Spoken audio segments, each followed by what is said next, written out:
Cowok ini terbangun di dalam kurungan besi tanpa sehelai benang pun, dan linglung dengan lokasinya. Saat melihat sekeliling, ada banyak jeruji serupa berisi orang-orang malang yang sebentar lagi akan dijual menjadi budak. Tapi Jin sama sekali tidak peduli dengan situasi mengerikan ini. Tepat saat seorang gadis bandit datang membawa makanan untuk mereka, Jin langsung berdiri dan merobek jeruji besi tebal itu seperti kertas biasa. Si gadis langsung gemetar ketakutan setengah mati, mengira pemuda ini bakal langsung menghabisinya. Bukannya menyerang gadis itu, Jin justru menyembuhkan lukanya dan mendapati gadis ini terpaksa membantu para bandit demi menyelamatkan sang adik tercinta. Tanpa basa-basi, Jin memutuskan untuk membantai semua bajingan itu sekarang juga. Pintu besi langsung ditendang hancur hingga melesat menghantam bandit pertama sampai terpental jauh. Hebatnya, dia sama sekali tidak peduli kalau dirinya sedang telanjang bulat. Satu persatu musuh bertumbangan, hanya menyisakan tumpukan bandit yang babak belur. Mereka semua panik dan tidak berkutik karena Jin terlalu cepat sekaligus sangat kuat. Akhirnya, langkah santainya tiba di depan bos bandit sialan ini. Padahal dicap sangat kuat di dunia ini, si bos tidak berani melawan. Menyaksikan kebrutalan santai Jin, dia langsung memohon ampun dan menanyakan apa yang pemuda itu inginkan. Harta atau budak ditawarkan cuma-cuma, namun Jin mengabaikannya dan terus melangkah maju mendekat. Si bos gemetar kebingungan kenapa kekuatan roh miliknya mendadak tidak bisa digunakan sama sekali. Serta mengapa pria telanjang di depannya ini bisa sekuat dewa. Jin hanya menatapnya dingin seolah dia cuma serangga kecil remeh. Detik itu juga, si bajingan sadar hidupnya tamat. Dia pun lari terbirit-birit untuk melepaskan monster andalannya dari dalam kurungan. Dirinya sangat yakin kali ini, Jin pasti akan tewas mengenaskan. Namun begitu si monster menerkam, Jin menahannya dengan sangat santai. Membuat bos bandit melotot kaget. Seumur hidup dia belum pernah melihat manusia menahan serangan monster hanya dengan tangan kosong. Fisik Jin memang sudah melampaui batas manusia biasa, dan itu belum semuanya. Dia melepaskan kekuatan dewanya dan langsung melenyapkan monster tersebut menggunakan pancaran energi dahsyat. Selesai dengan monster itu, Jin kembali menatap si bajingan untuk memberinya hukuman setimpal atas perbuatannya. Namun, dari mana asal-usul kekuatan yang begitu mengerikan milik Jin ini? Semuanya bermula dari 100 juta tahun yang lalu.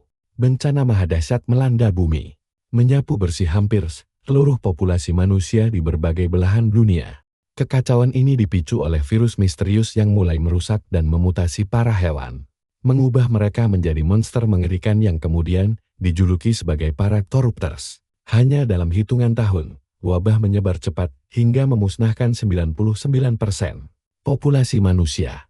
Sisa-sisa terakhir, peradaban manusia berjuang mati-matian mempertahankan lini depan untuk membalas serangan. Sialnya, senjata konvensional sama sekali tidak berguna untuk menghadapi kawanan monster ganas ini. Putus asa, manusia pun mulai bereksperimen menggunakan kaum mereka sendiri. Dari sekian banyak percobaan, proyek Jin Sudu menjadi satu-satunya eksperimen yang berhasil gemilang. Bersamanya, para ilmuwan menciptakan virus tandingan berisi mesin nano untuk memulihkan lingkungan bumi yang telah tercemar. Berbekal kekuatan luar biasa, Jin resmi terlahir sebagai juru selamat dunia tersebut. Berjuang keras melindungi sisa-sisa koloni manusia yang bertahan hidup. Tapi sayangnya, semua berakhir sia-sia. Waktu tidak berpihak pada mereka, hingga akhirnya manusia terakhir pun ikut binasa. Ketika tak ada lagi yang dilindungi, hidup jagoan kita seolah kehilangan arah. Gagal total dalam misi utama yang dirancang untuk dirinya. Setidaknya, itu sih yang dipikirkan sahabat ilmuannya, Kagura. Tapi bagi Jin beda cerita, dia tetap tenang, karena masih ada alasan untuk terus maju. Meski manusia zaman sekarang punah, dia yakin kekuatan supernya bahkan berguna bagi generasi masa depan nanti. Apalagi robot nano miliknya terus bekerja keras membersihkan seluruh polusi monster dari bumi. Dia sangat yakin, bumi suatu hari nanti pasti bakal pulih kembali. Dan Jin dengan santai siap menunggu momen epik itu datang. Akhirnya, Kagura memasukkannya ke kapsul hibernasi khusus demi menjaga tubuhnya tetap awet selama berabad-abad. Saat Jin tidur nyenyak tanpa beban, para monster di luar sana terus mengacaukan bumi. Namun, seiring dekade berganti abad, dan ribuan tahun pun berlalu begitu saja. Perubahan lingkungan global akhirnya mulai menunjukkan hasil yang sangat luar biasa pesat. Para monster mutasi raksasa perlahan-lahan mulai melemah lalu punah, membuka jalan bagi spesies baru untuk menguasai dunia. Siklus evolusi ini terus berputar selama 100 juta tahun lamanya, hingga membawa kita pada momen menegangkan saat 3 humanoid baru sedang berlari panik demi menghindari terkaman monster mengerikan. Para penyintas yang panik ini menemukan reruntuhan kuno lalu buru-buru masuk untuk bersembunyi. Sialnya, monster iblis ganas itu malah ikut menerobos masuk mengejar mereka. Kini mereka benar-benar tersurut tanpa ada celah untuk kabur lagi. Ketiga orang ini pasrah dan bersiap jadi santapan lezat bagi monster buas tersebut. Di sisa nafas terakhirnya, si gadis berteriak histeris meminta tolong. Berdoa agar dewa pelindung desa mereka segera datang menyelamatkan mereka. Ajaibnya, jeritan histeris itu terdengar, membangunkan sang jagoan kita dari tidurnya.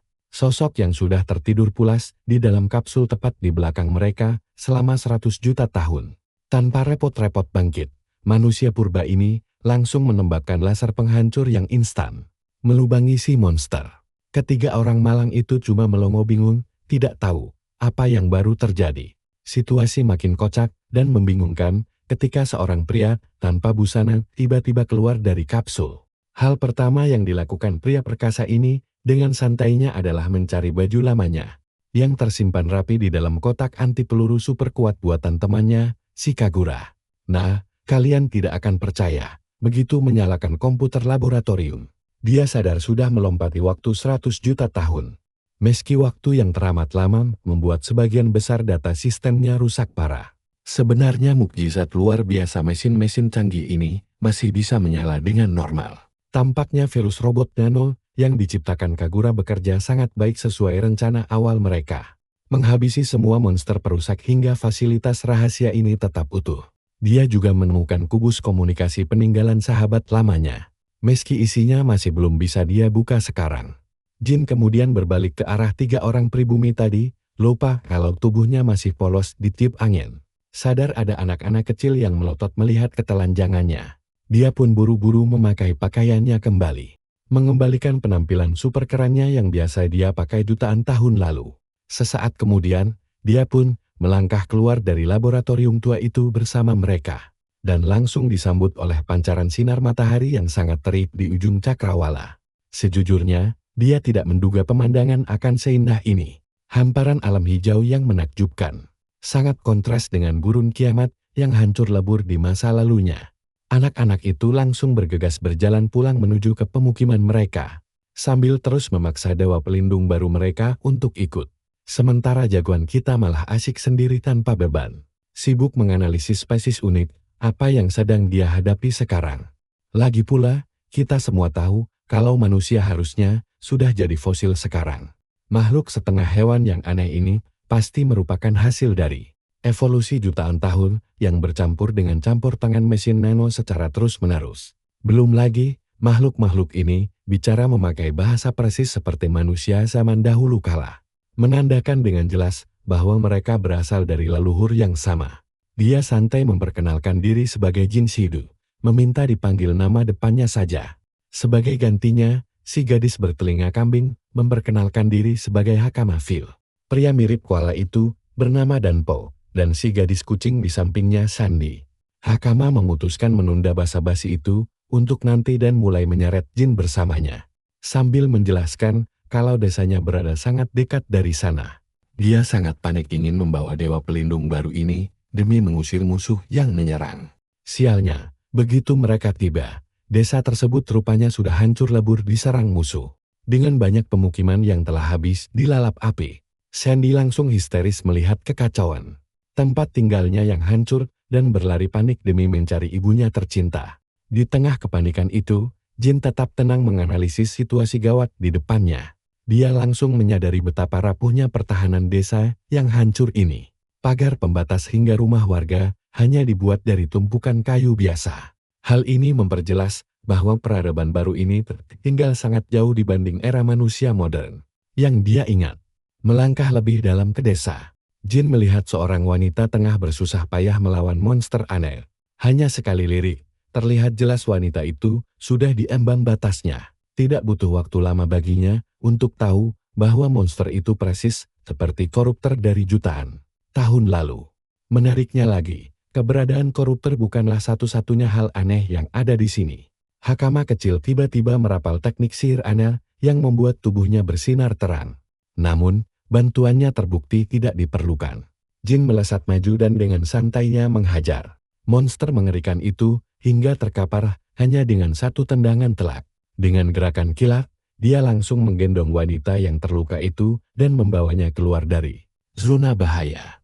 Sengaja memberi celah bagi Hakama kecil untuk melancarkan serangan pemungkasnya. Mengalirkan sihirnya, gadis itu menembakkan bola api kecil berdaya ledak luar biasa, membuat monster itu tewas seketika tanpa ampun. Melihat bangkai monster itu, teori Jin akhirnya terbukti. Mesin nano di udara rupanya telah melenyapkan kemampuan regenerasi legendaris monster tersebut. Namun, yang membuatnya heran adalah bagaimana gadis desa itu bisa mengendalikan mesin nano tersebut. Analisisnya menunjukkan bahwa orang-orang ini menyerap partikel mesin nano langsung dari udara lalu mengubahnya menjadi sihir. Persis seperti kemampuannya sendiri. Padahal sejarah mencatat, hanya manusia murni yang sanggup mengendalikan teknologi kuno seperti itu. Dia pun langsung menanyakan rasa penasarannya pada wanita yang baru ditolongnya. Apakah semua orang di zaman ini punya sihir sekuat itu?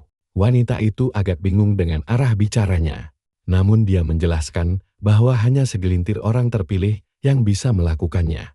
Bagi kebudayaan mereka, mereka percaya hanya orang dengan berkat dewa yang memiliki hak istimewa untuk merapal sihir tersebut. Bahkan di desa mereka sendiri, tidak lebih dari 4 orang saja yang punya berkat itu. Kalian pasti tahu kalau Jin tidak perlu berpikir keras untuk memahami semua ini. Kekuatan dewa. Harap, kalian pasti tahu itu cuma sebutan primitif buat manipulasi mesin nano.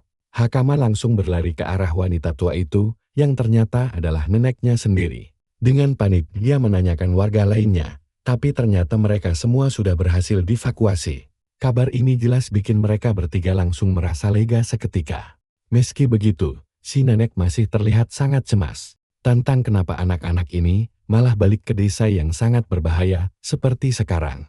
Padahal, monster yang tadi mereka lawan itu cuma larva kecil dibanding monster dewasa yang sedang mengamuk. Tiba-tiba, sebuah suara yang tenang memecah seluruh ketegangan. Meyakinkan si nenek kalau sebenarnya sama sekali nggak ada yang perlu dikhawatirkan.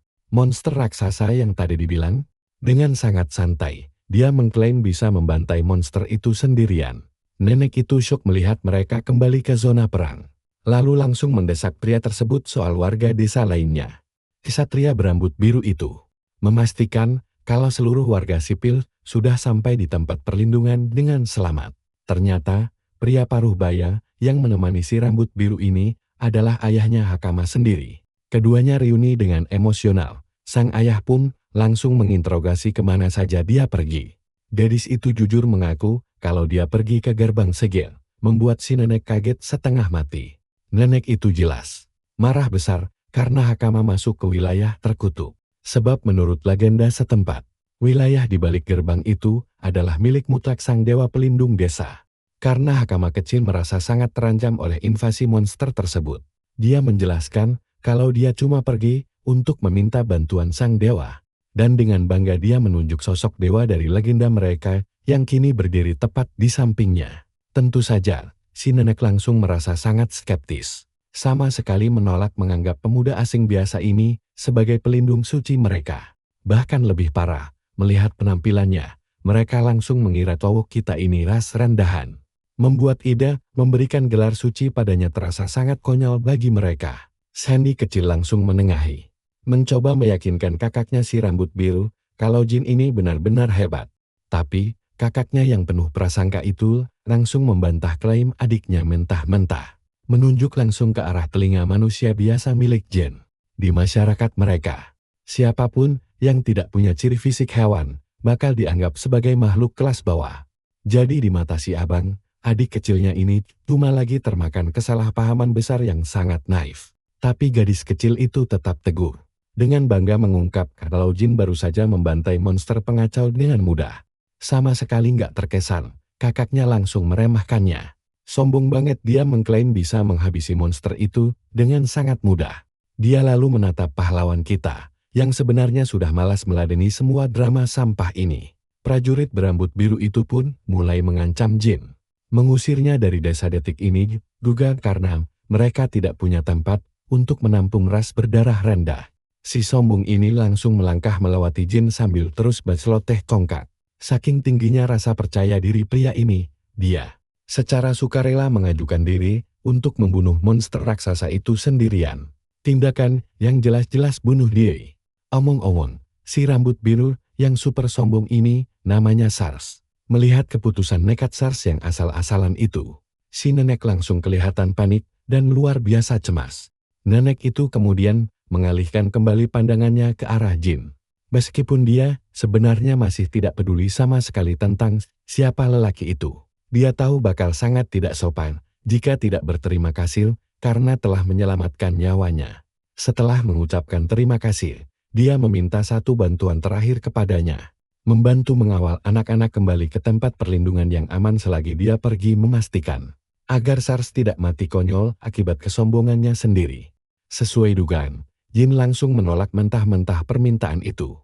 Mereka meragukan harga dirinya. Dan Jin jelas tidak akan tinggal diam membiarkan harga diri itu diinjak-injak begitu saja. Dia akan membuat mereka sadar bahwa dirinya bukanlah penonton yang tidak berguna di sini. Dan dia jelas bukan bagian dari ras lemah. Sekarang kita beralih ke area danau terdekat.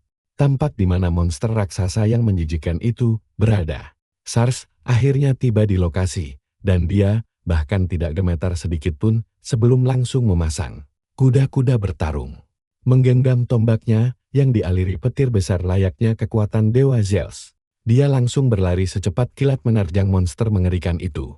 Demi membalas serangan, makhluk menjijikkan itu malah tega menggunakan anak-anaknya sendiri sebagai senjata lempar. Beruntung, larva-larva berlendir itu menjadi sasaran empuk bagi tombak listrik milik Sars. Setelah jalurnya terbuka, Sars langsung memanfaatkan kesempatan emas ini. Melompat tinggi ke udara demi melayangkan tebasan fatal tepat di wajah monster sialan itu. Monster itu langsung menjerit kencang karena rasa sakit. Tapi kita tahu pertarungan ini tidak akan semudah itu dan tebakan kita benar. Membuat Sars terkejut, luka lebar di tubuh monster itu langsung pulih kembali dengan cepat.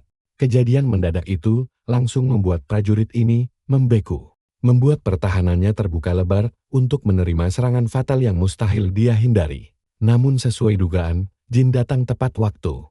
Menahan serangan raksasa itu dengan sangat santai seolah bukan apa-apa. Sars, si sombong yang dulunya sangat angkuh, kini terpaksa menelan kenyataan pahit yang mengejutkan. Padahal pertunjukan aslinya baru saja dimulai.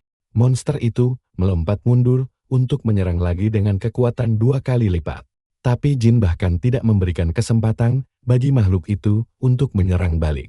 Hanya dengan jentikan jari santai, Jin melubangi tubuh monster itu hingga tembus ke belakang. Bocah sombong itu hanya bisa menonton aksi luar biasa tersebut dalam keheningan total.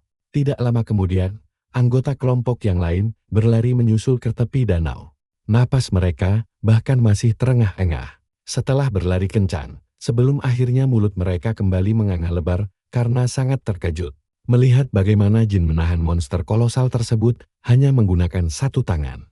Saat monster itu terus menekan dengan sekuat tenaga, Jin malah mulai merasa bosan dengan pertarungan ini. Karena ingin mengakhiri pertarungan ini secepat mungkin, dia langsung menarik pinggang Sars lalu melompat menjauh. Saat sudut pandang kamera mulai menjauh, kita melihat tubuh monster raksasa itu sudah hancur tertembus energi dahsyat milik Jin. Sars berteriak panik bahwa serangan besar tidak ada gunanya jika monster itu terus pulih tanpa batas. Tenang saja, Jin tentu sudah memikirkan masalah regenerasi tersebut sejak awal. Disinilah teknologi mesin nano miliknya bekerja sangat baik. Secara aktif menghentikan pemulihan sel monster. Sebenarnya, luka yang dibuat Sars sebelumnya sudah cukup parah. Namun sayangnya tebasan itu terlalu dangkal untuk bisa menghentikan kemampuan regenerasi makhluk itu. Kini mental Sars benar-benar terguncang hanya karena mencoba memproses kenyataan bahwa pria yang dianggap lemah ini adalah dewa pelindung mereka. Sementara Jin langsung menolak gelar dewa itu dengan santai. Menganggap sebutan agung tersebut terlalu berlebihan. Tapi satu hal yang dia ketahui dengan sangat pasti adalah tujuan dari sisa hidupnya adalah untuk melindungi manusia di masa depan dan membantai monster mengerikan yang kini berdiri tepat di hadapannya. Marah besar, monster itu merong lalu mengibaskan ekor raksasanya dengan sangat liar. Berusaha keras menghancurkan sang pahlawan lincah yang terus menghindar dengan sangat tenang. Seperti air. Setelah menyusun taktik jitu dalam sekejap, Jin langsung membekukan monster itu sepenuhnya menggunakan kristal es kuning padat tanpa kesulitan berarti. Sambil mengumpulkan serangan mematikan yang dijamin akan langsung menghancurkan monster itu menjadi abu.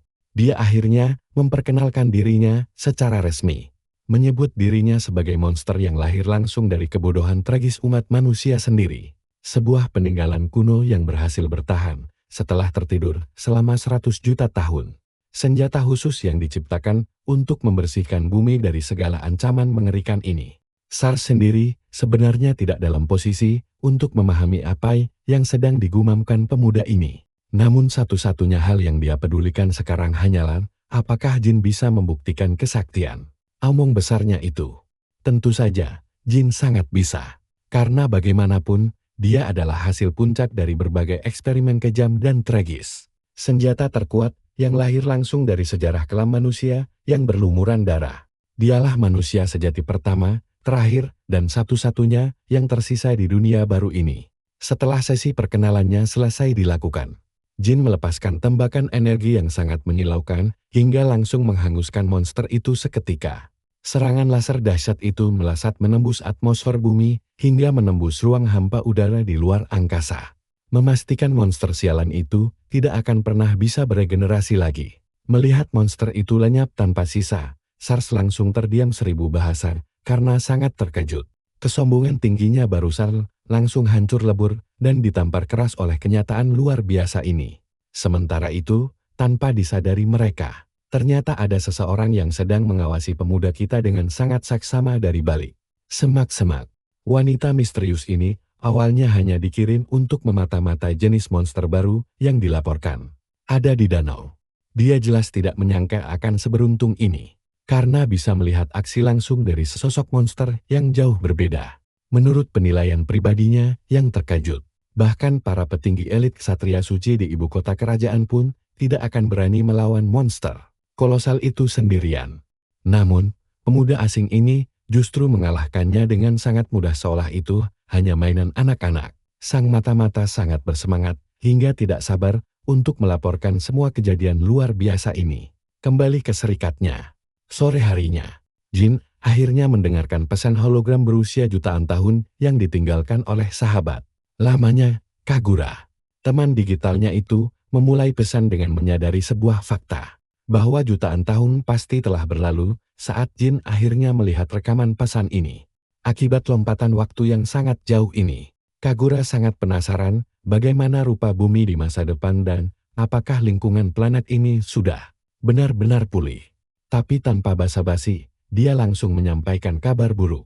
Monster koruptor jahat tidak akan pernah benar-benar punah, meski kondisi dunia sendiri sudah pulih sepenuhnya. Dan jujur saja, hal itu sangat jelas terbukti karena Jin baru saja selesai membantai salah satunya. Kagura menceritakan bahwa saat Jin sedang tertidur lelap dalam hibernasi, dia sendiri beberapa kali ikut tidur beku hanya untuk mengamati perubahan perlahan yang terjadi di seluruh dunia. Berkat pemulihan alam, jumlah populasi koruptor secara keseluruhan memang perlahan-lahan mulai berkurang drastis. Sialnya, seiring ekosistem yang terus berubah, para koruptor malah ikut berevolusi bersamanya. Adaptasi ini jadi tanda jelas kalau dunia tidak akan pernah bisa lepas dari ancaman mengerikan ini. Untuk mengatasi ini, Kagura menjelaskan bahwa dia sengaja merekayasa genetika makhluk hidup baru yang muncul, memberi mereka kemampuan untuk melawan balik koruptor dan bukan cuma jadi mangsa empuk.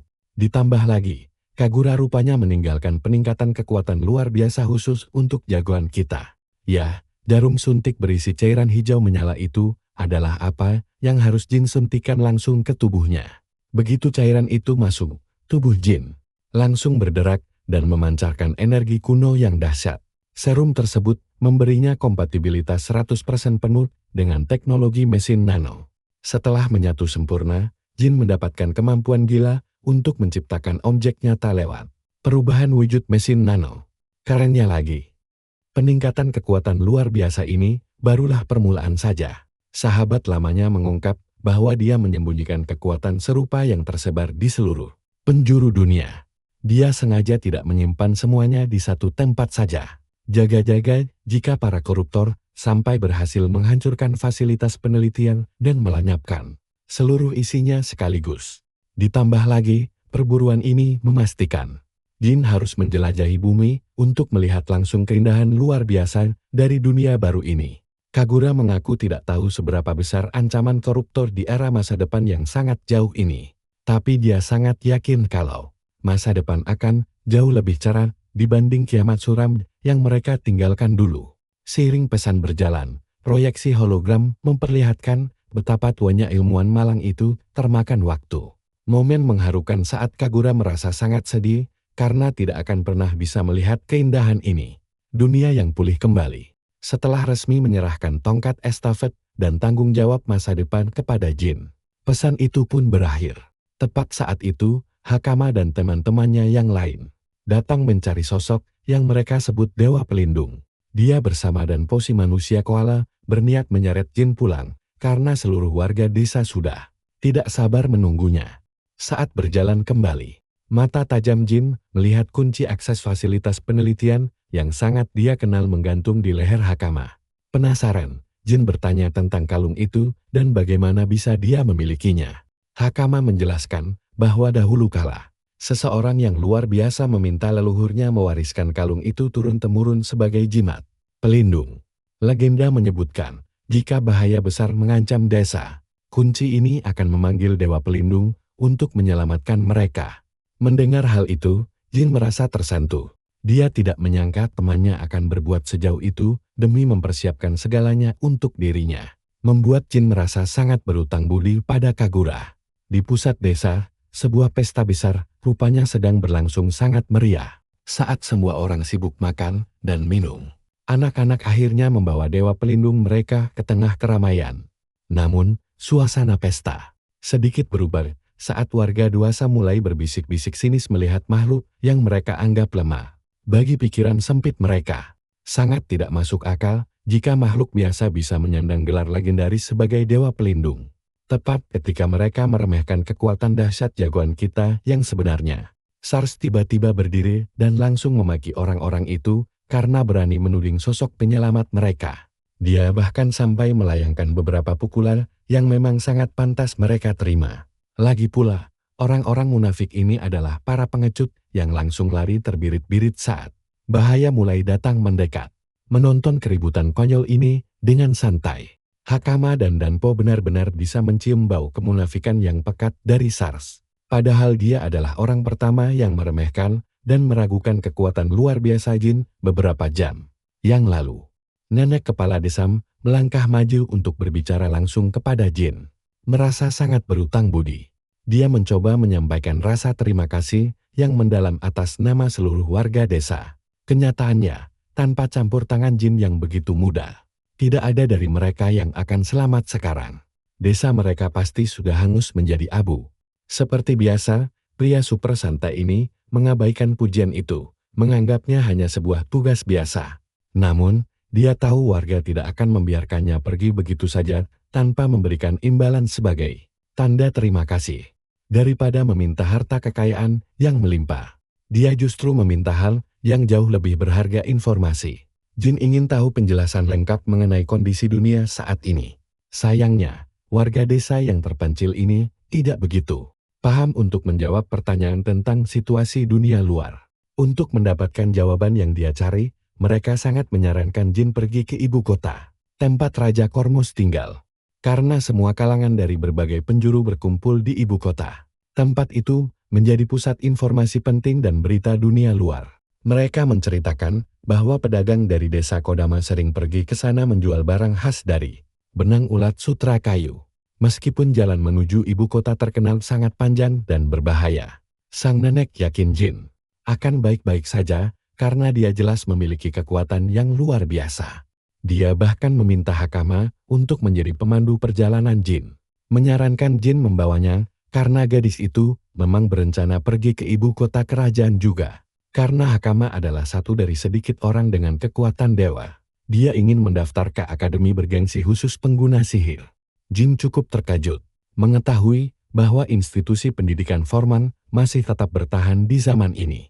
Tiba-tiba saja terlihat jelas bahwa pria hebat kita mendapatkan pengagum baru yang sangat berisik. Sars dengan semangat menawarkan diri menjadi pengawal pribadi sang dewa pelindung dalam perjalanan. Namun nenek tua itu langsung menolaknya mentah-mentah, mengingatkan Sars bahwa dia sama sekali tidak punya alasan ke ibu kota. Namun Sars dengan lantang menyombongkan diri bahwa dia jelas punya alasan kuat. Dia berencana bergabung dengan Ordo Ksatria Suci yang sangat dihormati. Tapi sang nenek tahu itu hanyalah sebuah mimpi belaka. Dia dengan kejam mengejek bahwa masuk akademi biasa saja Sars tidak lulus. Apalagi bergabung dengan Ordo Ksatria elit yang sangat mustahil.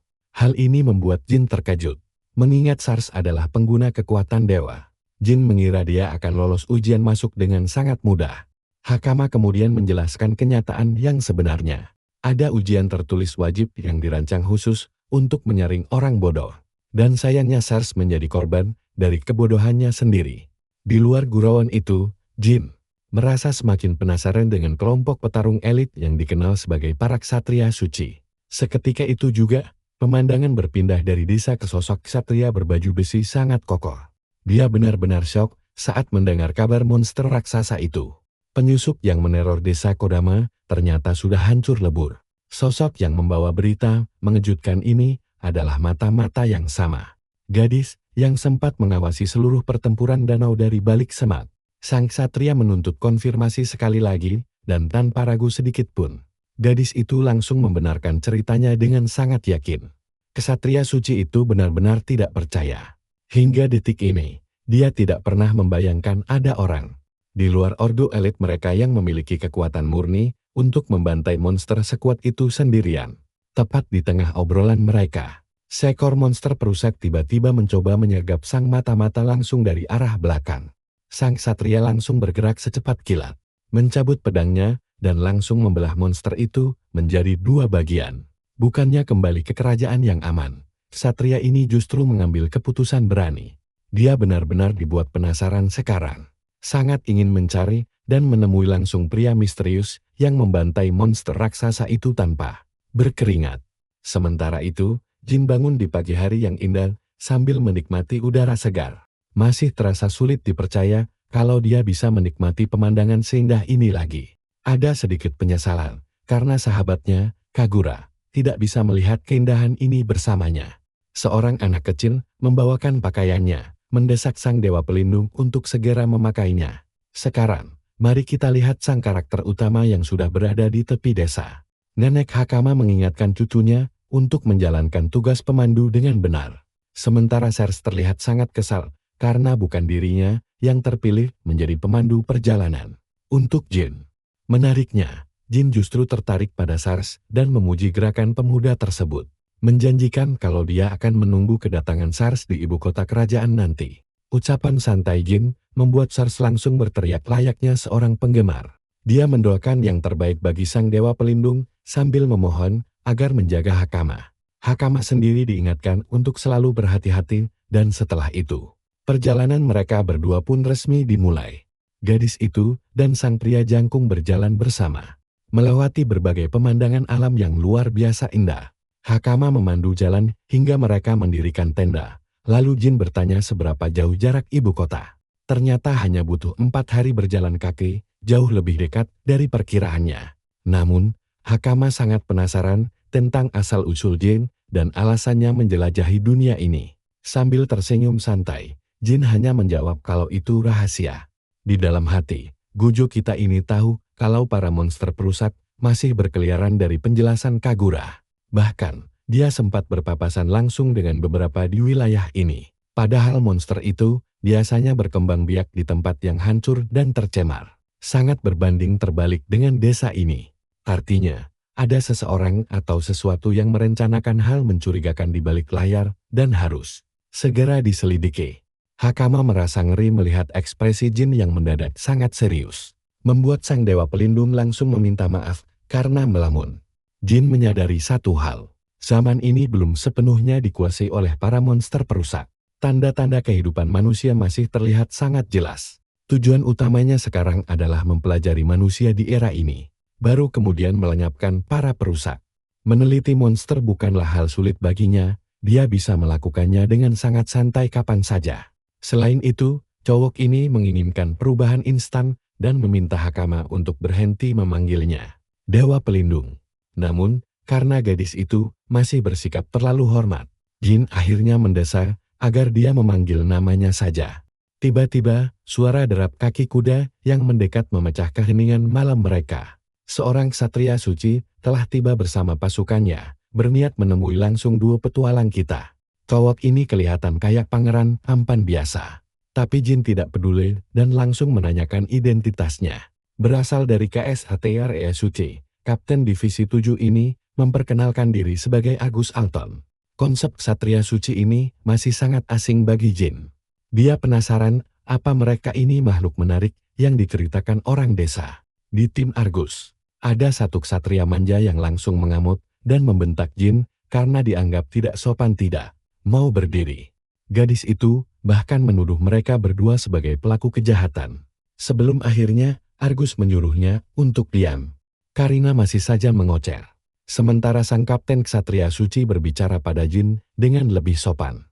Jin hanya penasaran dengan ucapan Karina tadi. Tapi kapten ksatria suci itu mengabaikannya seolah itu cuma ketidaksopanan biasa.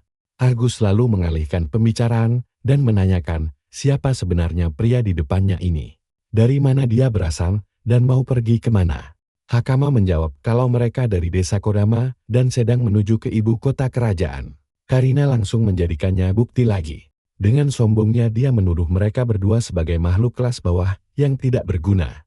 Dia bahkan terus mengoceh sok pintar. Merasa jenius dengan tingkat kecerdasan 3000 karena berhasil membongkar kedok mereka. Jin malah merasa kagum.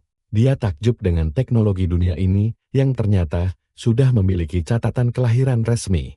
Namun Argus menyela dan menyuruh Karina untuk berhenti membuat tuduhan tanpa bukti. Sang kapten sadar kalau pakaian yang dikenakan Hakama adalah baju khas desa Kodama yang sangat istimewa. Pakaian berkualitas tinggi yang bahkan sangat dikagumi di wilayah ibu kota. Anak-anak biasa dari desa tidak mungkin memakai pakaian seindah ini. Ini membuktikan mereka memang dari sana, sekaligus membungkam tuduhan bodoh Karina sekali lagi.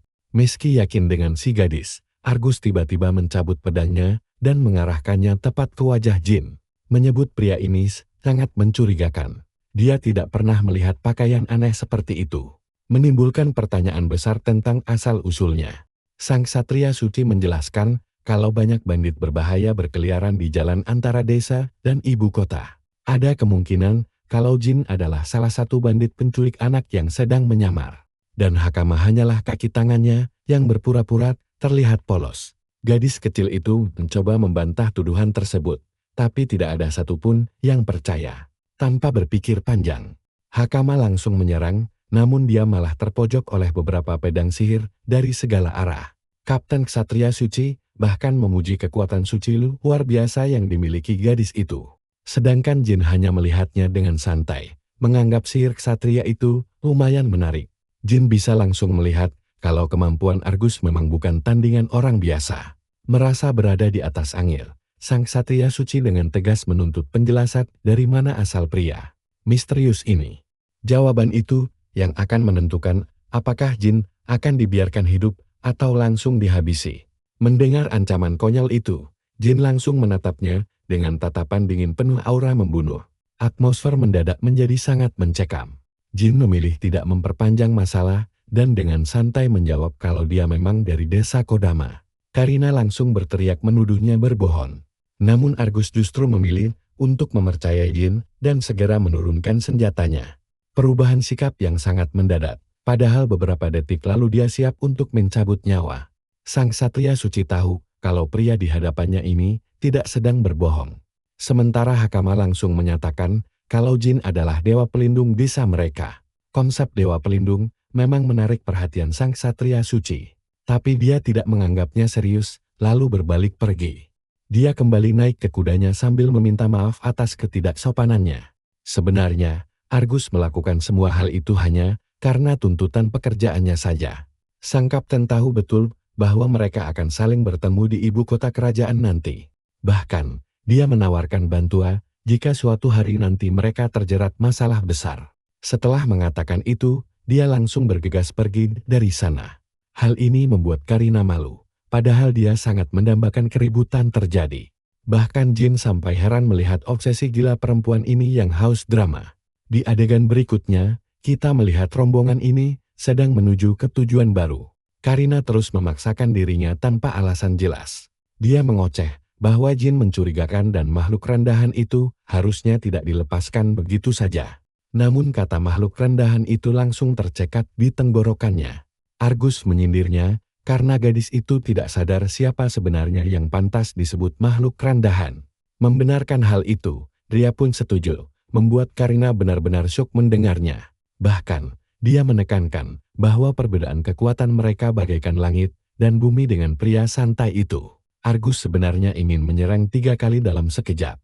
Namun tekannya langsung runtuh sebelum sempat bergerak. Dia bisa merasakan Jin yang hanya memasukkan tangan ke kantongnya. Sudah siap menyerang balik bahkan sebelum serangan pertama sempat diluncurkan olehnya. Entah bagaimana caranya, tapi luar biasa sekali kekuatan mutlak yang dimiliki oleh karakter utama kita ini. Oh ya, Argus bahkan sempat mencoba menggunakan kekuatan sucinya di hadapan Jin. Tapi kekuatan itu tidak aktif sama sekali, membuat Karina mulai ketakutan.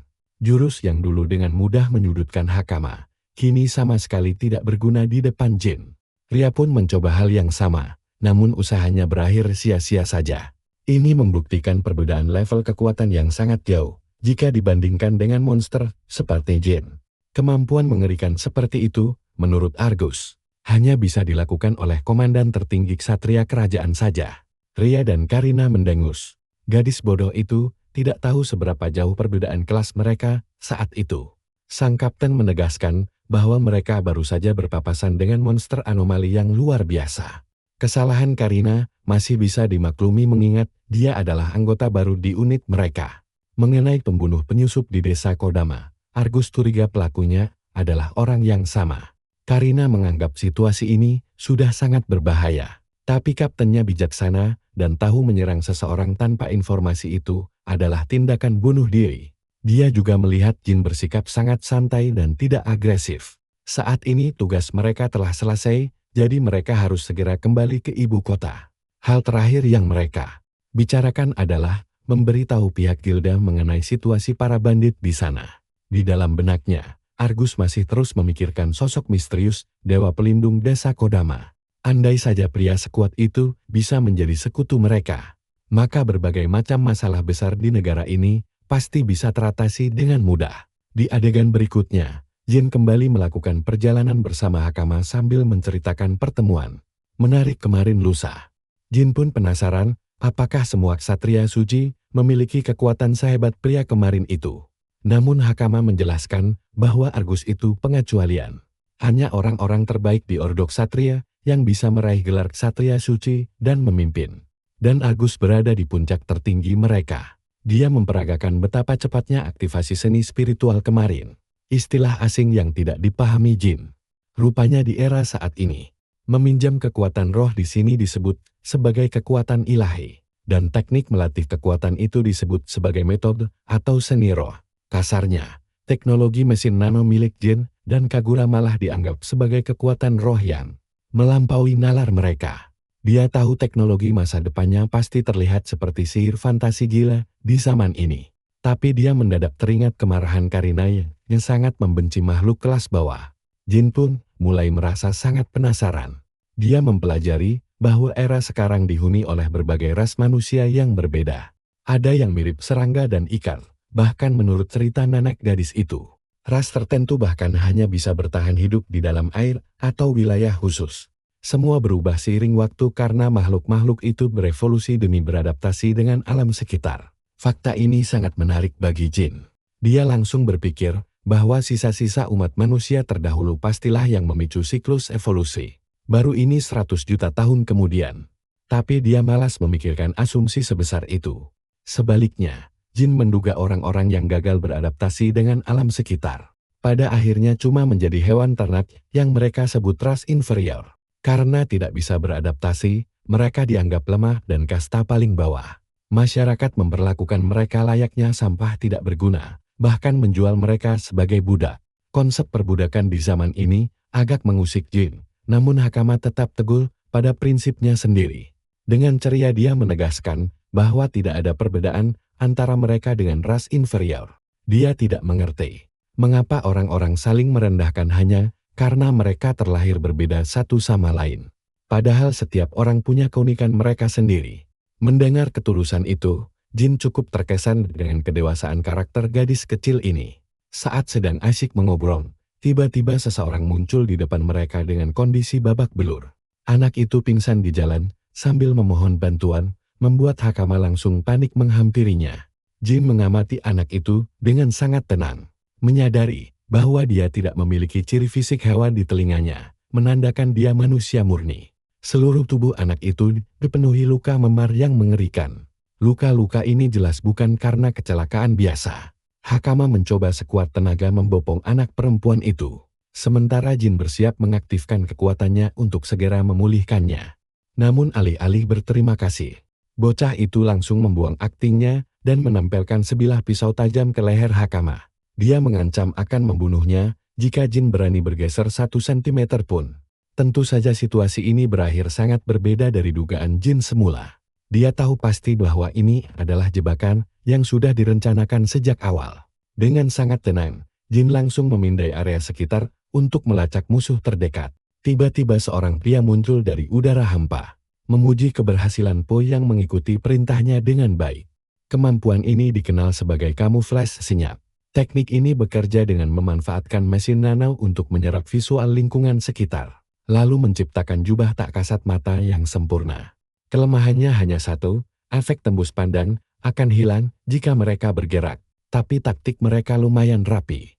Sang kapten langsung meremehkan Jin, menyebutnya sebagai ras inferior yang hanya bermodalkan pakaian bagus semata. Dia menanyakan asal-usul Jin, tetapi pahlawan kita hanya diam 1000 bahasa dengan tatapan sedingin. Tanpa berniat meresponsnya sama sekali. Hakama berteriak memanggilnya dengan cemas. Sementara sang kapten mengancam akan menghabisi gadis itu jika Jin berani bergerak sedikit saja. Hakama bertindak sendiri lagi dengan mengaktifkan kekuatannya. Tapi Jin langsung membentaknya agar segera berhenti. Dia tidak ingin Hakama menggunakan kekuatan berbahaya itu untuk melawan manusia. Bocah kecil itu seketika bingung harus berbuat apa. Sementara Kapten Bandit di sini malah kegirangan setelah menyadari kalau bocah itu juga punya kekuatan suci. Mereka pun penasaran apakah Jin juga memiliki kekuatan luar biasa serupa. Tapi pria kita ini malah sengaja bersikap misterius, membuat mereka semua kebingungan setengah mati. Karena kesal, bandit berotot itu menendangnya jatuh dan memperingatkan ras rendahan agar tahu diri. Sang kapten langsung mengomeli anak buahnya karena bisa merusak harga barang dagangan. Walau sebenarnya mereka tidak berharap banyak tawanan ini bakal laku dengan harga tinggi. Mereka bahkan tidak percaya Jin punya kekuatan suci karena penampilannya cuma seperti makhluk rendahan biasa. Di saat yang sama, Hakama mulai menyadari kalau mereka adalah komplotan bandit budak kejam yang pernah diceritakan Agus. Pemimpin bandit langsung mengaktifkan mantranya untuk segera melumpuhkan si gadis kecil terlebih dahulu. Membuat Hakama gemetar ketakutan membayangkan mereka berdua akan segera dijual sebagai budak belian. Tapi kalian harus lihat adegan berikutnya. Jin malah membangunkan gadis itu dari tidurnya dengan sangat santai. Dia bertelanjang dada karena para bandit bodoh itu merampas seluruh pakaiannya dan menyisakan celana dalam. Untungnya keadaan Hakama baik-baik saja. Tapi dia sangat penasaran sebenarnya di mana mereka sekarang. Tempat ini terlihat seperti sel kurungan besi besar yang menampung para budak lain. Jin menjelaskan kalau ini adalah markas bandit, bahkan menunjukkan tawanan lain yang ditangkap sebelum mereka. Semua orang di sini tampak sangat menyedihkan, dan kebanyakan dari mereka adalah ras rendahan. Pemandangan ini sangat mengerikan. Tapi lucunya Hakama justru lebih penasaran kenapa pria ini santai saja bertelanjang dada. Jin beralasan mereka merampas pakaiannya karena menganggap cara berpakaiannya sangat aneh. Tapi gadis itu heran melihat betapa percaya dirinya pria ini tanpa sehelai benang pun. Bagi Jin penampilan ini justru paling nyaman, tapi mari kita kesampingkan dulu soal itu. Dia sangat penasaran kenapa Jin tidak langsung membalas serangan mereka saat itu. Padahal dengan kekuatan tingkat dewa miliknya, dia bisa melenyapkan mereka dalam sekali serang. Sebelum Jin sempat menjawab, Poir tiba-tiba masuk ke dalam sen untuk mengantarkan sarapan. Begitu melihat mereka sudah terbangun, dia pun langsung menawarkan makanan. Meski Hakama tampak sangat kesal, Poir tidak peduli karena dia memang tidak pernah berharap dimaafkan oleh mereka. Saat gadis suci itu merengut marah, Jin malah membuat si rambut biru terkejut karena menyebutnya orang baik. Hal itu tentu mengejutkan sang pelaku yang berpura-pura menjadi korban, padahal kenyataannya, Jin tahu kalau orang jahat sejati tidak akan pernah memikirkan apakah ada orang yang membenci mereka, atau apakah mereka pantas dimaafkan. Fakta bahwa Poir memikirkan hal itu sudah membuktikan kalau dia sebenarnya adalah orang baik. Tapi mari kita lihat pria bercelana dalam ini. Karena dia sudah selesai bersandiwara dan mulai serius. Dia langsung menggenggam jeruji besi penjara dengan gaya keren ala Paman Iroh, dan langsung membengkokkannya begitu saja tanpa mengeluarkan tenaga sedikit pun untuk keluar. Poir seketika dibuat melongo tidak percaya melihat apa yang terjadi. Ternyata Jin memang sengaja membiarkan dirinya tertangkap agar bisa berbicara empat mata dengannya. Si rambut biru pun dibuat kebingungan setengah mati. Namun Jin bisa merasakan bahwa dia diancam bekerja di sini karena orang berharganya sedang disandera. Poir sangat ketakutan menyadari bagaimana tebakan pria aneh ini bisa sangat akurat. Jin bahkan langsung menyembuhkan semua lukanya, lalu menjelaskan bahwa dia sengaja tertipu karena tahu semua luka gadis itu benar-benar nyata. Karena penjahat asli tidak akan menyiksa sekutu mereka sendiri hingga hampir mati seperti itu. Dari situlah dia langsung tahu kalau Poir sebenarnya sedang diperas dan dipaksa bekerja. Kata-kata Jin langsung membuat gadis itu merasa sangat bersalah. Hingga akhirnya dia menceritakan bahwa adik kecilnya disandera oleh 6 bajingan kejam itu. Mereka selalu mengancam akan menjual adiknya ke luar negeri jika dia membangkang. Bahkan tidak akan bertemu dengannya lagi. Poir menangis histeris, meratapi kenyataan bahwa kedua orang tuanya pun ikut dibantai oleh para bajingan ini. Jadi, hanya adiknya yang dia miliki sekarang. Mendengar kisah tragis itu, amarah pria ini langsung terpancing tidak seperti biasanya. Jin benar-benar murka, dan di sini Hakama akhirnya paham kenapa dia sengaja membiarkan dirinya ditangkap sejak awal. Tujuannya sejak awal memang untuk menyelamatkan orang-orang ini. Tapi dia juga tahu kalau para penjahat itu keras kepala dan sangat merepotkan. Membiarkan satu orang saja lolos bisa memicu bencana baru. Karena mereka pasti akan mengumpulkan kekuatan dan membuat kekacauan lagi. Intinya, pria ini ingin melindas semua kecoak itu sampai tidak bersisa. Dan serangan pertamanya langsung menghantam telak punggung manusia hewan ini hingga tak berkutik. Dengan jalur yang sekarang terbuka, Gojo Satoru berniat mencabik-cabik para bajingan kelas teri ini. Jin memahami isi kepala para penjahat lebih baik dari siapapun. Kita akan paham alasannya saat melihat kembali kilas balik 100 juta tahun yang lalu. Saat peradaban manusia sedang berada di puncak kejayaan teknologi mereka. Bocah itu saat itu terus ditindas dan tidak memiliki apa-apa. Awalnya dia sangat mengagumi keadilan di dunia. Namun kekaguman itu membawa sebuah kesadaran lain yang jauh lebih mengerikan. Dunia yang membutuhkan keadilan melambangkan bahwa tempat itu juga dipenuhi oleh banyak sekali orang jahat. Orang-orang yang ingin memburunya. Sebagai contoh nyata, menjalani hidup normal memang hal yang mulia. Namun melihat lingkungan tempat dia tumbuh besar, bocah itu tidak pernah merasakan kedamaian yang sangat dia impikan. Jadi, ketika berhadapan dengan orang-orang yang berani mencari masalah dengannya, Jin langsung melindas mereka dengan kekuatannya yang luar biasa. Mematahkan tulang mereka dan menghancurkan mereka tanpa ampun. Dia melenyapkan orang-orang jahat dimanapun dia berada. Terus-menerus menghabisi mereka yang berani mengusik kedamaian dunia ini. Hingga suatu hari, seseorang datang kepadanya dan memberikan sebuah sudut pandang yang berbeda.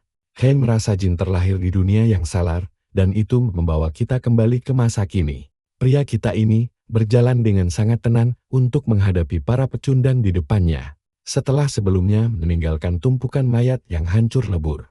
Dia hanya ingin menambah jumlah korbannya, tanpa menjawab pertanyaan apapun. Dia melempar salah satu musul ke arah anak buah di depannya.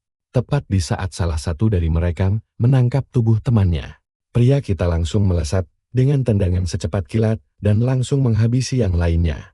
Temannya langsung gemetar ketakutan melihat Jin menghempaskan pria itu hingga dindingnya hancur. Membentuk kawah. Dia tampak tidak berbeda dari monster mengerikan yang sama sekali tidak tahu cara untuk berhenti. Saking takutnya, orang itu mencoba melarikan diri, tapi semua itu sia-sia saja. Hanya jeritan pilunya yang terdengar sampai ke sel tawanan bawah. Poir bisa merasakan bahwa jeritan mengerikan itu berasal dari para penjaga. Dia benar-benar mulai bertanya-tanya siapa sebenarnya sosok Jin ini. Hakama dengan santai menjelaskan bahwa pria ini adalah dewa yang hidup dan mereka tidak perlu khawatir karena dia akan membereskan semuanya sendirian. Saat ini, mereka hanya perlu mengikuti arahannya untuk segera keluar dari sana. Namun bagi Poir, cara mereka diselamatkan justru terasa sangat mengerikan. Apalagi pemimpin para bandit bukanlah lawan yang mudah dikalahkan. Terlebih dia menguasai sihir suci yang sangat luar biasa. Dalam adu kekuatan fisik, mustahil membayangkan ada orang yang bisa merobohkan raksasa itu. Namun, saat Poir memikirkan hal konyol, tidak berguna seperti itu. Jagoan kita justru sudah membuat si bos berlutut ketakutan. Si bos memohon agar Jin berhenti, menawarinya tumpukan uang, bahkan budak sebagai bonus. Omong-omong, saudara laki-laki Poir ternyata ikut dikurung di dalam ruangan ini. Jin merasa sangat jijik hanya karena mendengar tawaran budak semacam itu. Dia langsung menghabisi anak buah lain di depan mata si bos, membuat pemimpin bandit itu shock berat. Bahkan ilmu spiritualnya pun mendadak macet total saat berhadapan dengan perut kotak-kotak dewa pria ini. Maksudku kekuatannya, tapi misteri sesungguhnya adalah bagaimana Jin bisa mendapatkan kekuatan gila ini. Lucunya, jagoan kita malah menyebut badut ini sebagai penjahat setengah matang karena penjahat asli setidaknya punya nyali untuk kabur saat tahu mereka kalah level. Sayangnya pemimpin bandit dan kroco-kroconya ini hanyalah orang-orang sombong yang suka meremehkan lawan. Mereka berhalusinasi merasa masih bisa menang. Namun begitu kekalahan sudah di depan mata, mereka langsung mengemis ampun. Sumpah, sindiran pedas ini memuaskan sekali. Mengikuti saran jagoan kita, bos bandit itu akhirnya mulai menggerakkan kakinya untuk segera kabur. Dia berlari ke lift untuk menarik tuas, melepaskan senjata rahasia berupa monster buas yang dikurung. Jin cukup terkejut melihat sesosok makhluk tercemar di bawah kendali mereka. Itu adalah binatang buas kuat yang disiapkan untuk seorang bangsawan. Yang membuatku heran adalah mengapa Arnold Schwarzenegger versi ungu ini tidak menjebol kandangnya. Dari dulu, pemimpin bandit itu tampak girang bisa memberi Jin sedikit tantangan. Dia bersumpah akan mengacaukan segalanya saat makhluk itu meraung keras meluncurkan serangan. Serangan pertama diluncurkan oleh monster tercemar itu, mengayunkan tinjunya untuk meratakan Jin ke tanah. Namun serangan itu berhasil ditahan dengan mudah, memperlihatkan betapa kuatnya pertahanan jagoan kita. Pemimpin bandit dibuat melongo karena tidak percaya melihat kedahsyatan bokong seksi Jin. Maksudku kekuatan otot-ototnya yang luar biasa. Sementara itu, Jin menjelaskan bahwa dia terlahir dengan tubuh manusia super yang memiliki serat otot jauh melampaui batas manusia biasa. Kini, giliran jagoan kita yang menyerang. Pria ini menendang makhluk itu hingga terpentang sebelum berjanji menunjukkan sedikit lagi kekuatannya. Dia menambahkan jurus Kamehameha layaknya Goku. Melumat monster itu menjadi serpihan kecil hanya dalam satu tembakan. Setelah semua ocehan sombongnya, sang bos bandit kini kembali berlutut gemetar di posisi awalnya. Jin menatapnya dingin, penasaran apalagi yang akan dilakukan pecundang malang ini. Karena sudah kehabisan akal, si bos mencoba mencari jalan keluar dengan mengemis belas kasihan. Namun raja berambut putih kita membalas dengan pukulan telak ke wajahnya tanpa memberi celah sedikit pun untuk ampunan. Setelah masalah selesai, dia memakai kembali jubah kerennya dan meminta maaf kepada anak-anak karena membuat mereka menunggu. Pertama-tama, dia ingin memeriksa dokumen untuk mengumpulkan bukti langsung atas kejahatan mereka. Dia membuka laci meja dan menemukan sekumpulan catatan yang sangat menarik. Sekilas melihatnya, kamu pasti berpikir kalau pria ini baru saja mendapat durian runtuh. Tapi nyatanya tidak. Jagoan kita sama sekali tidak paham apa yang sedang dibacanya. Bahasanya sangat asing baginya, membuat dia berniat mencari bantuan Hakama untuk menerjemahkannya nanti. Meskipun begitu, Jin masih belum mengerti mengapa para bandit ini sampai menggunakan makhluk tercemar. Untuk memastikan kecurigaannya, dia memeriksa sisa-sisa tubuh monster hancur yang baru dikalahkannya. Dengan begini, dia bisa mengakses rekaman kamera dari mesin nano yang melayang di ruangan. Jin ingin segera memeriksa. Jin dengan santai memeriksa rekaman seminggu terakhir dan menemukan video menarik yang dia sukai. Ternyata, ada seorang bangsawan membawa monster itu kemari tanpa menjelaskan maksud dan tujuannya sama sekali. Sebaliknya, dia malah meninggalkan sebuah petunjuk kecil. Penjahat licik itu memberikan isyarat tentang kehancuran negara ini dalam waktu dekat. Jin mencatat rahasia ini dengan sangat tenang. Sementara adegan beralih ke anak-anak yang berhasil kabur. Akhirnya, Poir berhasil bertemu kembali dengan adik laki-lakinya yang manis. Mereka saling berpelukan erat, merasa sangat lega, karena tidak ada satupun yang terluka parah. Poir menganggap Jin sebagai dewa pelindung sambil berterima kasih. Meski Jin sendiri malas menerima julukan berlebihan itu. Di luar itu, dia sedikit penasaran dengan sekelompok orang berseragam merah yang sedang meringkus para bandit. Ternyata, mereka semua adalah para petugas dari pihak serikat. Bahkan, pria dengan rambut dan janggut yang luar biasa gagah di dekat mereka adalah ketua serikat kota tersebut. Sang ketua serikat langsung mendekati Jin dan bertanya apakah dia terlibat dalam insiden besar ini. Jin dengan santai mengiyakan semuanya. Hal itu membuat Padrak terpaksa memperkenalkan diri secara formal sekaligus berterima kasih atas jasanya. Padrak benar-benar terpaku keheranan melihat pemuda itu. Tidak mengerti bagaimana seseorang bisa melibas musuh sebanyak itu tanpa terkena satu pukulan pun. Padahal secara penampilan, Jin terlihat seperti ras yang inferior. Tapi, Padrak sadar betul kalau pemuda ini sangat menakutkan. Sang ketua serikat menjelaskan bahwa kekacauan kali ini telah menimbulkan kerugian yang sangat besar. Permintaan berburu bandit kini benar-benar sedang memuncak. Hal itu membuat Jin heran, karena baginya penguasa wilayah harusnya memprioritaskan penangkapan seluruh komplotan bandit tersebut. Sang ketua serikat langsung tertawa geli, menjelaskan bahwa penguasa wilayah pun tidak memiliki wewenang sebesar itu. Menangani semua tindak kriminalitas murni merupakan tugas dari para anggota serikat mereka, yaitu mereka yang bersumpah setia langsung di bawah perintah raja. Jadi, andai Tuan Sapian sang penguasa wilayah melakukan kejahatan sekalipun, mereka harus tetap melaporkannya kepada raja. Meski hal semacam itu tampaknya sangat mustahil terjadi. Padrak tampak begitu percaya diri. Sementara Jin mulai membandingkan situasi ini dengan keadaan 100 juta tahun lalu. Jin menyimpulkan kalau penguasa wilayah bertindak seperti wali kota, sedangkan serikat bergerak sebagai polisi. Meskipun begitu, dia merasa kalau Tuan Sapian bukanlah sosok yang patut dipercaya. Jin akhirnya memutuskan untuk menyerahkan seluruh dokumen rahasia yang dia temukan dari para bandit. Jin bertanya dengan santai apakah berkas tersebut bisa berguna bagi pihak serikat. Saat membaca salah satu kertas, sang ketua langsung terkejut mendapati daftar lengkap orang-orang yang bersekongkol dengan bandit. Berkat bukti berharga ini, mereka bisa menyeret seluruh pelaku ke penjara. Jin yang penasaran bertanya, apakah nama penguasa wilayah tertulis di daftar itu? Namun lucunya, nama Tuan Sapian tidak ada sama sekali. Membuktikan betapa cerdiknya sang musuh dalam menghapus jejaknya. Untuk saat ini, Jin memilih tidak ambil pusing dengan situasi tersebut. Karena sudah membantu membebaskan para budak, Jin ingin tahu kelanjutan nasib mereka ke depan. Ketua serikat meyakinkan bahwa pihak mereka akan mengurus semuanya. Mereka siap mengembalikan para budak ke rumah masing-masing jika ada laporan kehilangan resmi. Namun bagi mereka yang tidak memilikinya, sayangnya tidak ada tempat untuk kembali lagi. Sistem dunia ini payah sekali, tidak peduli pada nasib anak malang seperti Pur dan Mino. Oleh karena itu, Jin menanyakan keberadaan panti asuhan untuk tempat tinggal mereka. Anehnya, kota di zaman ini bahkan tidak memiliki tempat penampungan. Padrak hanya bisa mencarikan mereka pekerjaan, namun karena status ras inferior, rencana itu menjadi sangat sulit diwujudkan. Anak-anak tampak murung, membuat Jin kecewa karena ternyata dunia ini sama menyebalkannya di mana saja. Dia tidak ingin membiarkan anak-anak ini sendirian, meskipun tidak ada tempat kerja untuk mereka. Tiba-tiba saja, sebuah ide bagus muncul di kepalanya.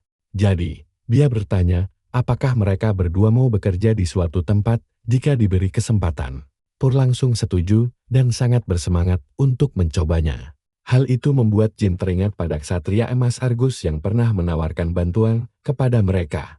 Adegan berikutnya membawa kita ke ibu kota kerajaan Termosia untuk menemui sang ksatria Argus.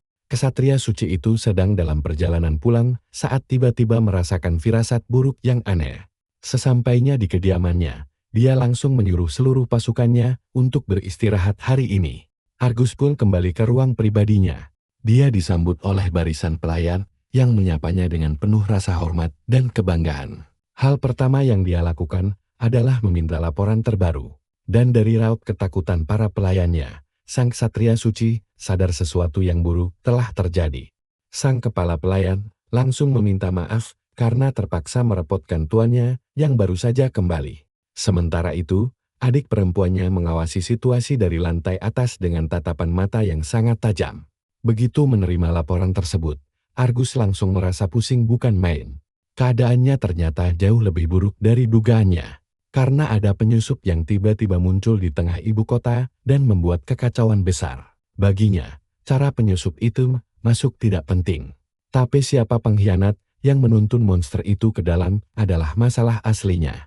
Dugaan terkuatnya, pelakunya adalah seseorang dari Akademi Harnis yang mencurigakan. Tempat yang dipenuhi orang-orang misterius yang merencanakan kejatuhan mereka. Terlepas dari itu, dia sangat membutuhkan rekan tanggul untuk mengendalikan situasi ibu kota saat ini. Di saat bersamaan, Jin dan kelompoknya melanjutkan perjalanan mereka menuju ke ibu kota kerajaan. 3 hari berlalu begitu cepat dalam perjalanan mereka. Pur mulai ragu, apakah benar-benar ada pekerjaan di ibu kota untuk kaum rendahan seperti mereka. Dengan sangat santai, Jin menenangkan mereka. Kemampuan membaca dan menulis saja sudah menjadi modal yang sangat besar. Jadi, dia menyuruh bocah itu untuk lebih percaya diri saja. Sementara itu, Hakama menunjuk ke kejauhan, memberitahu bahwa ibu kota sudah sangat dekat. Bocah itu langsung melongo kagum saat melihat kemegahan dan keindahan ibu kota kerajaan yang luar biasa. Saat malam tiba, mereka akhirnya tiba di dalam ibu kota. Tempat itu tampak sangat ramai dan dipenuhi orang di mana-mana. Hakama menjelaskan bahwa ibu kota ini bergantung pada impor, jadi semua barang ada di sini. Bahkan pakaian kodama yang pernah mereka bicarakan. Jin mengamati semuanya dengan santai, bahkan memperhatikan sekelompok mutan serangga tanpa rasa takut sedikit pun. Berbagai macam ras berkumpul di sini, membuktikan betapa beragamnya perkembangan peradaban di era baru ini. Jalanannya pun sangat bersih. Sistem keamanan di ibu kota ini juga terbilang luar biasa. Tapi di balik semua keindahan itu, sisi gelap yang menjijikan tetap saja ada. Dengan tenang, Jin bergumam bahwa setiap era memang selalu memiliki masalahnya sendiri. Dia bertanya pada Hakama tentang ujian masuk akademi, yang ternyata baru akan diadakan minggu depan. Jadi, mereka harus menunggu beberapa hari sampai ujian itu dimulai. Namun, setelah mendengar obrolan itu, seorang gadis pirang langsung meremehkan niat mereka karena menganggap kelompok Jin hanyalah ras rendahan yang tidak pantas. Sesampainya di kamar hotel, Hakama dan Nino langsung melompat kegirangan ke atas ranjang yang empuk. Akhirnya, mereka bisa tidur dengan layak dan nyaman malam ini. Karena tujuan awal Jin untuk sampai ke ibu kota kini sudah tercapai. Sekarang dia mulai memikirkan langkah berikutnya dengan sangat tenang. Karena meskipun ini era baru, dia tetap butuh uang untuk bertahan hidup dengan layak. Untungnya bagi mereka, mereka baru saja mendapat tumpukan uang dari hasil membasmi para bandit. Tapi Jin tahu ini tidak akan bertahan lama, apalagi dengan mereka berempat. Ditambah lagi masalah baru, dia harus mencarikan pekerjaan untuk anak-anak ini. Solusi paling cepat saat ini adalah menemui sosok bernama Argus. Sayangnya, saat ini mereka tidak punya petunjuk tentang lokasi Argus atau koneksi yang bisa menghubungkan mereka.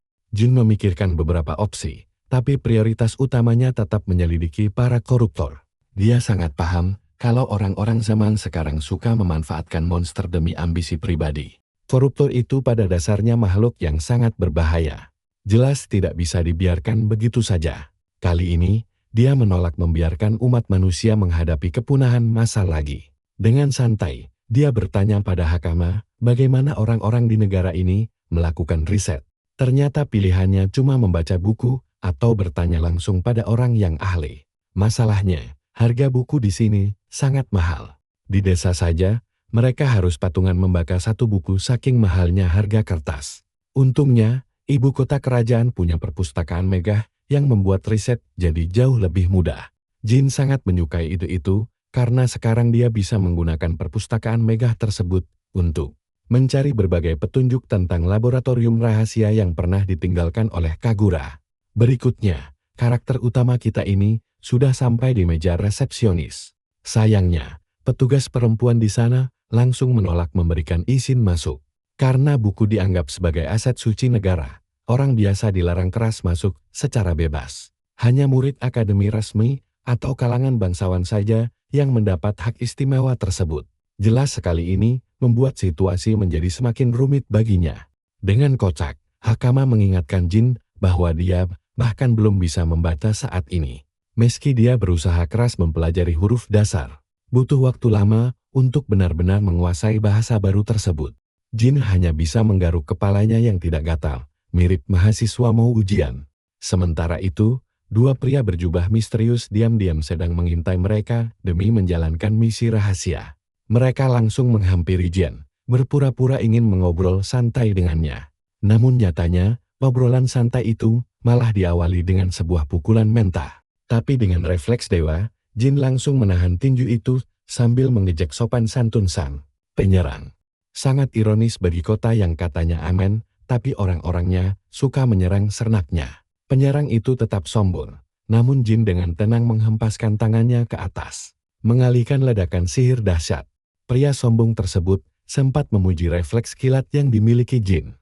Di sisi lain, Poire heran melihat orang-orang ini berani memakai kekuatan suci di area publik.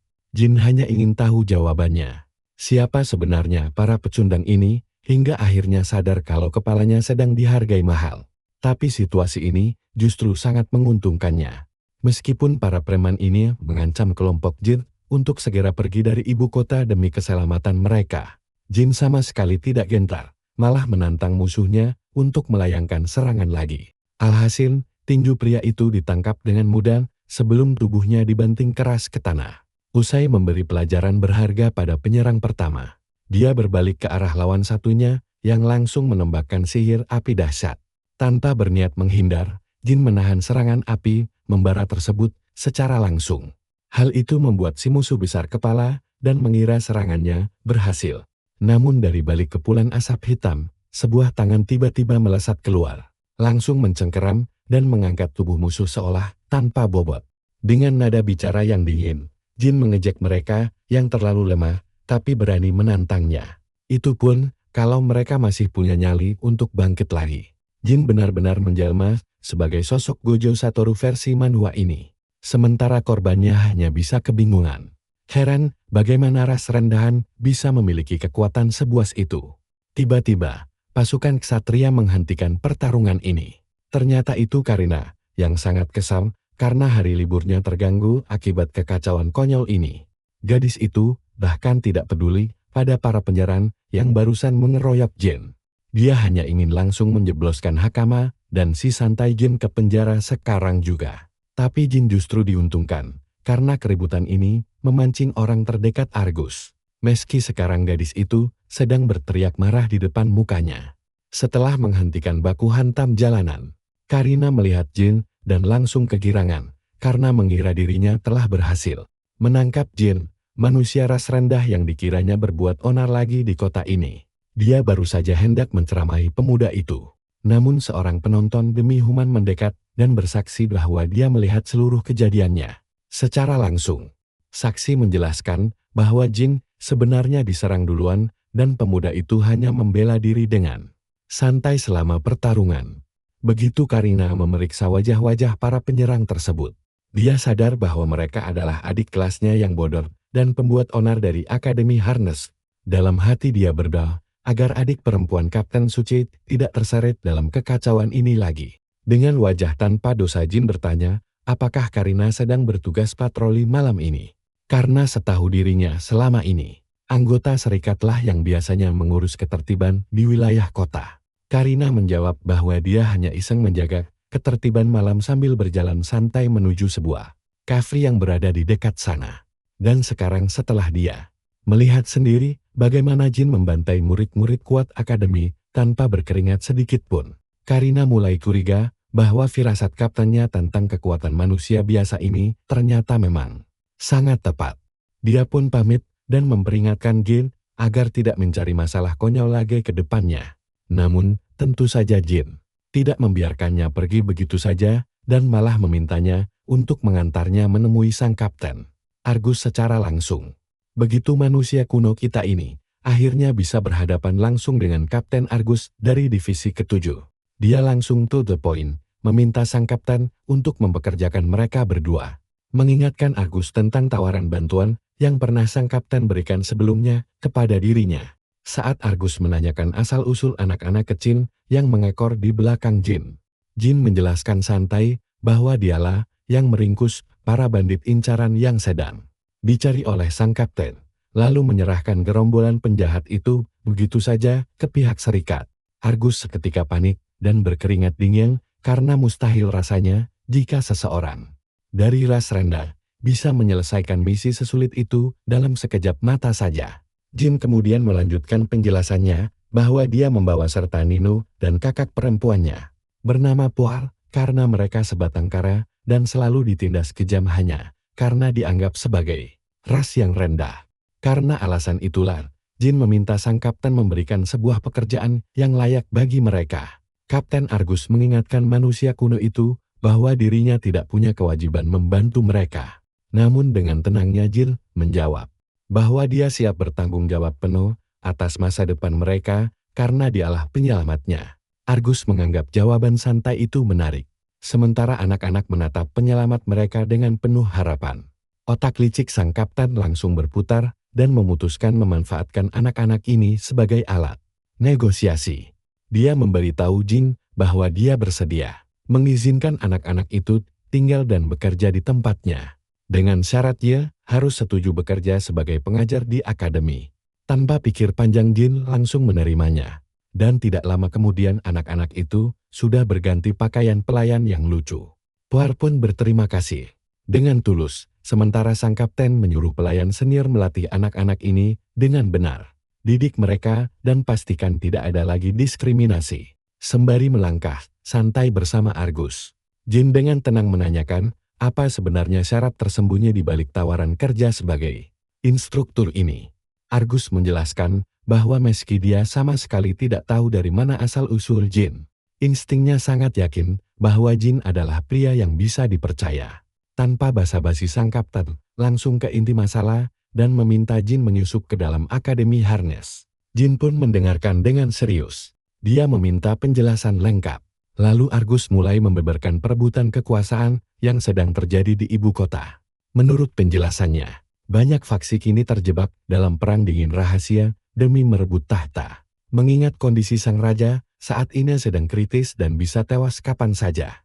Dia juga menambahkan bahwa selain konflik perebutan tahta yang biasa, ternyata ada kelompok luar yang sama sekali tidak punya hak sal, namun tetap berambisi merebut kekuasaan tertinggi. Kabarnya kelompok ini sangat berbahaya, bahkan sampai memanfaatkan para koruptor, yang oleh orang zaman ini disebut sebagai penjajah, sebagai senjata untuk melancarkan rencana busuk mereka. Jin teringat Lord Sapian, dan menyadari ada sosok yang jauh lebih merepotkan di luar sana.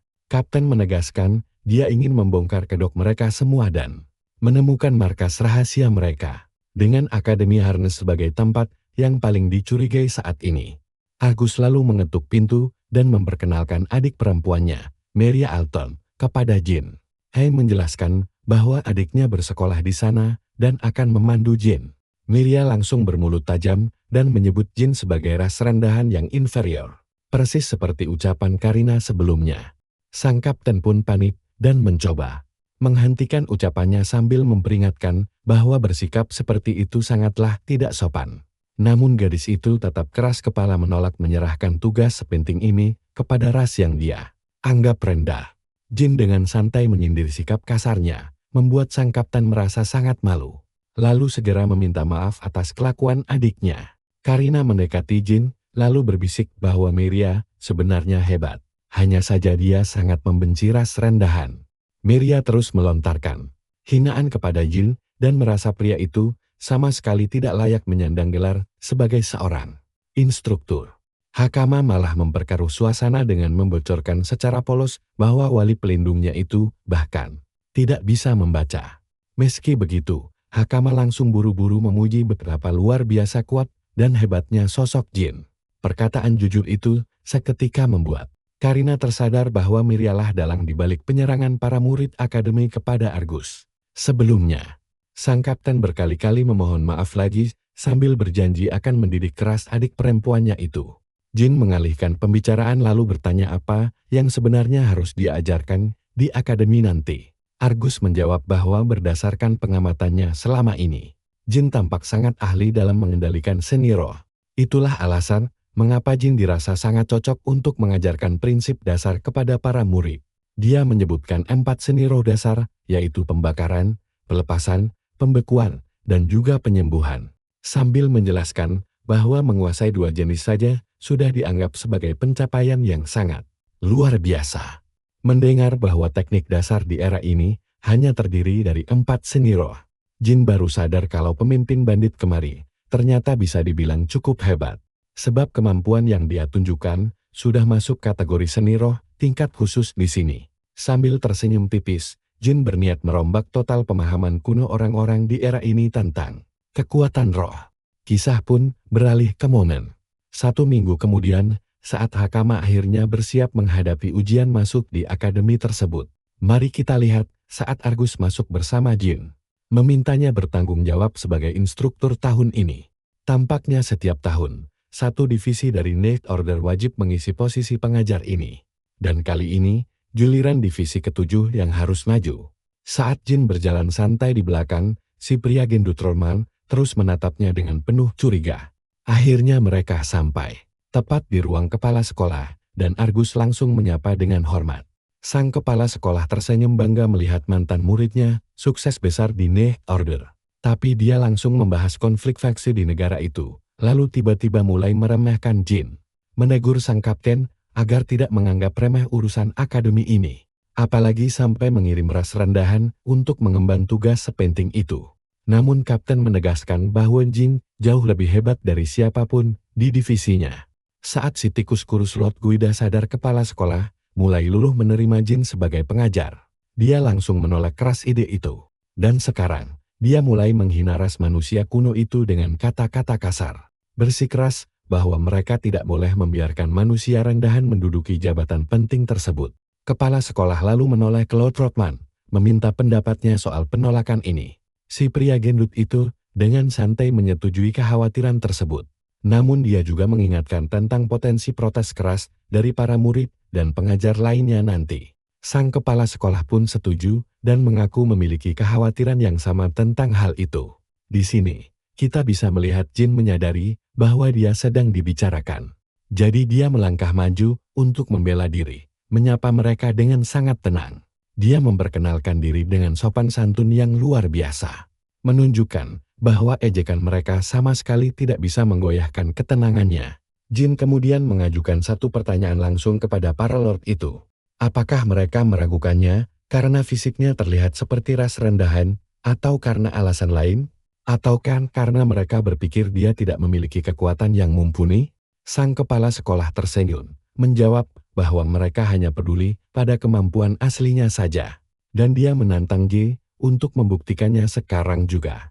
Saat Argus menyarankan agar kepala sekolah sendiri yang mengujinya langsung, dia setuju dan latih tanding pun segera digelar di arena seni roh Akademi Harness. Si tikus kurus yang licik itulah yang maju menghadapi Jin. Sambil tertawa mengejek, dia berkata setidaknya hari ini sepi, sehingga Jin tidak akan terlalu malu. Kepala sekolah kemudian menjelaskan aturannya secara singkat, menegaskan bahwa mereka hanya boleh bertarung menggunakan seni roh, karena itulah materi yang harus diajarkan oleh instruktur baru nanti. Beberapa murid berkumpul untuk menonton, termasuk Miria yang berada di barisan penonton. Dia sangat antusias karena ini pertama kalinya dia melihat si tikus kurus bertarung langsung. Jin sudah tahu hasil akhir dari duel konyol ini. Sambil menghela napas pelan, dia bersiap membiarkan mereka menyaksikan kekuatannya yang sebenarnya. Namun, Argus malah mulai merasa ragu. Ini kali pertama dia melihat langsung orang yang dia rekomendasikan itu bertarung. Dia khawatir Jin justru akan mempermalukannya di depan semua orang yang hadir. Sebaliknya, Lord Gita tampak sangat bersemangat dan ingin segera mengakhiri laga sambil memberi Jin pelajaran. Dia langsung berteriak lantang bahwa dia akan menyerang duluan, lalu meluncurkan bola api raksasa yang luar biasa besar. Serangan yang dia pikir cukup untuk menumbangkan Jin dalam satu kedipan mata. Tapi Jin menghindar sesantai itu, sementara si tikus krempeng masih saja merasa di atas angin. Yakin kalau dia bisa menang mudah dan membuktikan kaptennya telah salah menilai kemampuannya. Dia pun melepas jurus andalannya yang bernama tombak petir sementara Jin yang legendaris masih terus berkelit dengan santai dan perlahan mulai memancing emosinya. Saat si tikus krempeng itu mengira Jin hanya bisa lari ketakutan darinya, Jin justru menghela napas panjang dan bergumam bahwa kekuatan miliknya ini terlalu berbahaya bagi manusia biasa. Tapi mau bagaimana lagi, tidak ada pilihan lain sekarang. Jin akhirnya memutuskan untuk sedikit pamar dan sengaja menunjukkan sebuah teknik spiritual yang langka. Dia mengaktifkan manipulasi gravitasi dan langsung menghempaskan tubuh Tuan Gita ke tanah tanpa ampun. Menghimpitnya begitu kuat dan memperjelas kalau dia sama sekali tidak punya peluang menang. Kesombongan si tua bangka itu berakhir sia-sia belaka. Kepala sekolah dan Tuan Rodman yang gendut itu langsung melongo melihat pemandangan gila ini. Bahkan Argus beserta saudarinya Miria hanya bisa berdiri, mematung dengan mulut ternganga lebar setelah melihat demonstrasi kekuatan luar biasa bersih yang belum pernah mereka saksikan seumur hidup. Saat ditanya apa yang sebenarnya terjadi, Jin menjawab santai bahwa dia hanya mengubah bobot gravitasi lawan. Mendengar semua orang berbisik ketakutan, karena belum pernah melihat sihir sehebat itu sebelumnya. Jin tersenyum tipis dalam hati. Dia menyadari betapa banyaknya hal dasar yang masih harus dipelajari oleh para murid dan guru di akademi ini. Tuan Gita menggertakkan giginya kesal sambil tengkurap tak berdaya di atas tanah dengan sangat mengenaskan. Karena merasa kasihan melihat kakek keriput yang malang itu terus tersiksa. Karakter utama kita akhirnya melonggarkan tekanan gravitasi super berat yang menimpanya. Gido langsung mengamuk histeris dan berteriak kalau jurus mengerikan semacam itu mustahil ada. Dia menuduh si kaum rendahan pasti memakai trik kotor dan curang untuk menang. Jagoan kita hanya berdiri diam dan mengabaikan bacotan itu dengan elegan saat si aki-aki terus mengoceh tidak karuan. Melihat perdebatan itu, sang kepala sekolah langsung mengambil keputusan. Para murid di sekelilingnya pun ikut takjub. Terutama Miria. Dia tidak paham bagaimana pemuda itu mengendalikan kekuatan dewa. Sebab biasanya kaum rendahan sama sekali tidak memilikinya. Rasa penasarannya memuncak, dia bertekad kuat membongkar identitas asli Jin yang misterius. Adegan bergeser ke upacara penyambutan murid baru 1 minggu kemudian. Di sana kepala sekolah mengumumkan bahwa Akademi Harnesco didirikan khusus untuk melatih para pembasmi monster penjajah. Siapapun yang terlalu lemah dan tertinggal tidak pantas berada di sini. Tapi bagi yang bertahan, masa depan penuh kehormatan dan tahta sudah menanti mereka. Melihat dari lantai atas, beberapa manusia setengah hewan di dekat Miria terkejut melihat banyaknya murid baru. Banyak di antara mereka bahkan bukan dari golongan bangsawan. Manusia singa bernama Rias pun datang menyapa Miria. Dia berkata kalau sangat tidak biasa melihat gadis itu menghadiri upacara penyambutan secara langsung. Di tengah obrolan, dia mendadak melihat sosok kaum rendahan duduk bersama jajaran guru dan hampir tersedak.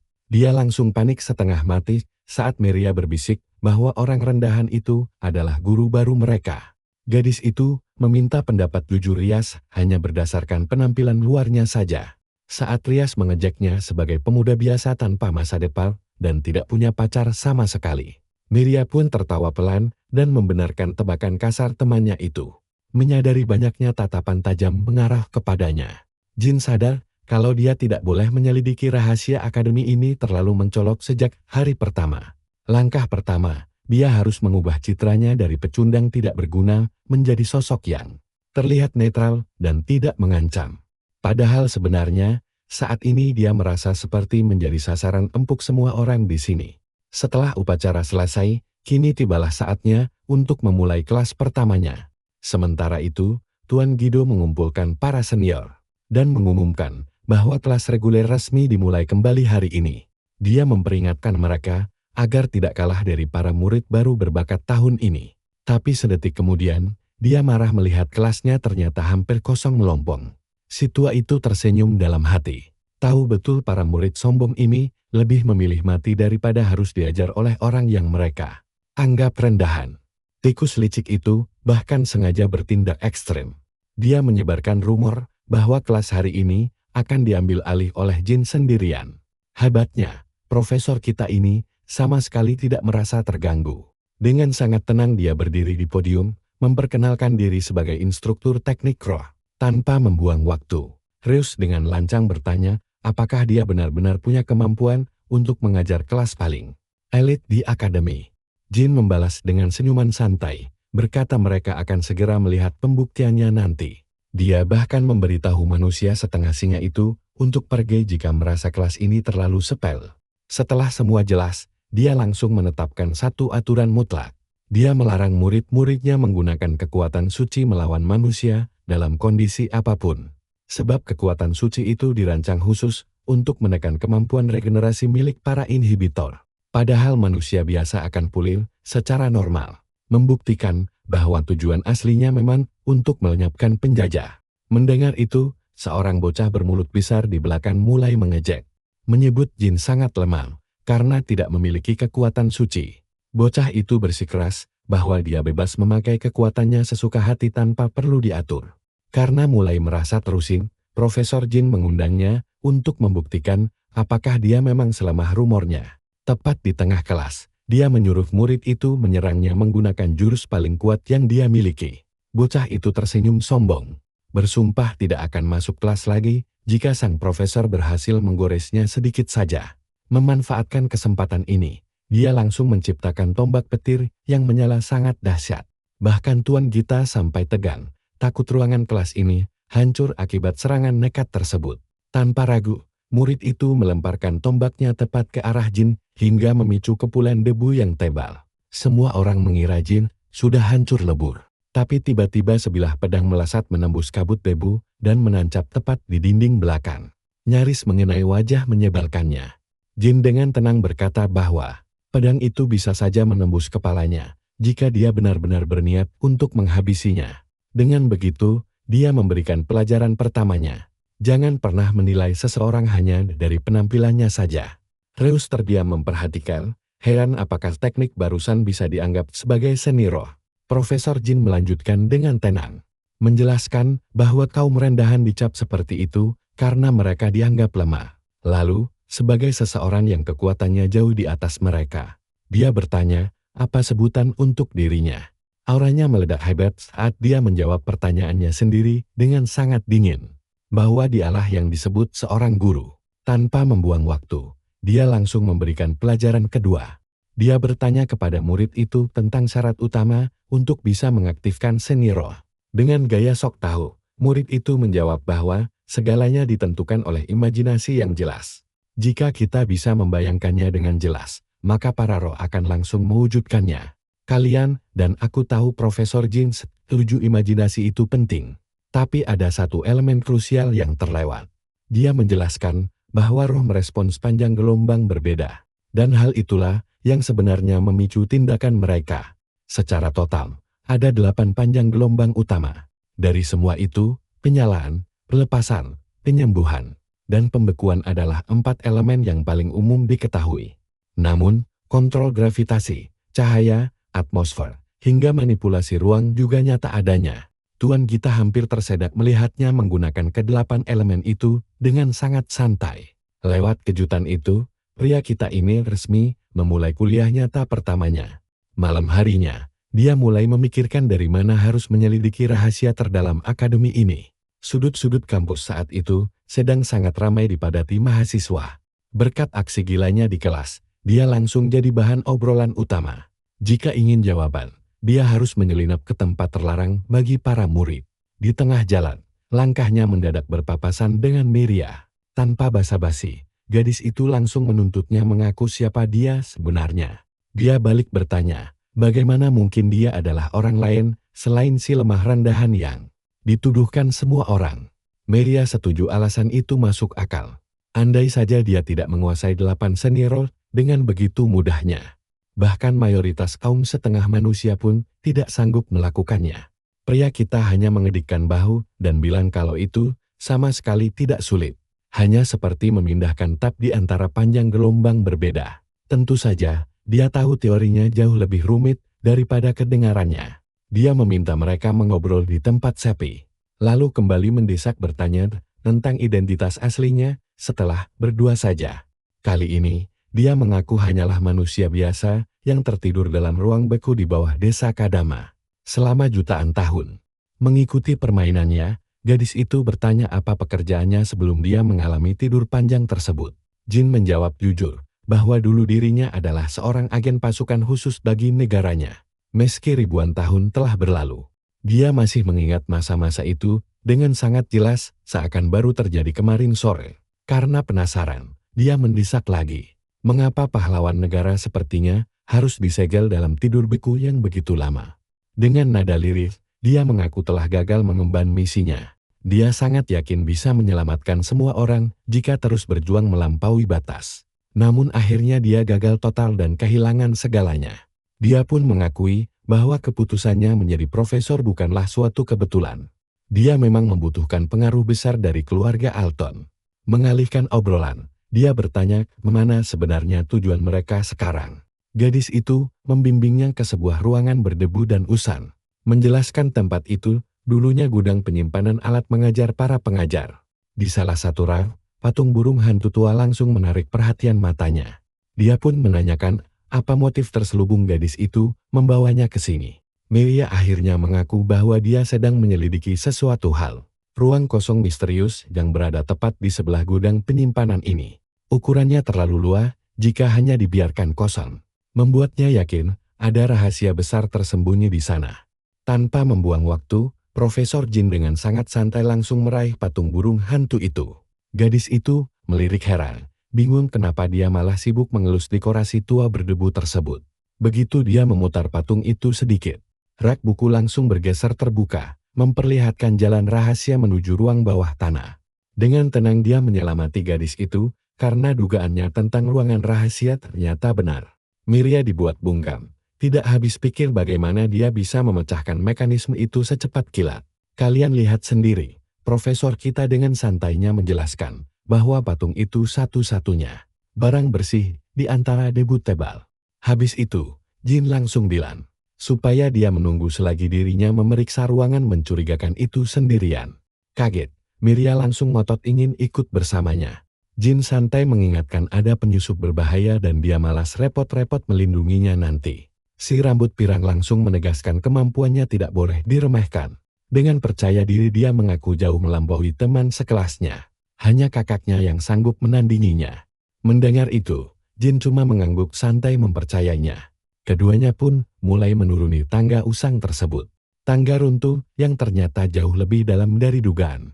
Dalam hati Miria kagum betapa gampangnya Jin mengendalikan sihir cahaya di kegelapan total. Jin malah sempat-sempatnya bercanda bahwa tempat ini mirip dunia game fantasi, cocok buat sarang monster. Membuat gadis di sebelahnya bingung dengan istilah gamer itu. Penasaran lagi, dia kembali mengungkit masa lalu pria itu. Dia bertanya, apa Jin sudah mencurigai seseorang? Karena memburu ancaman katanya adalah keahlian utamanya.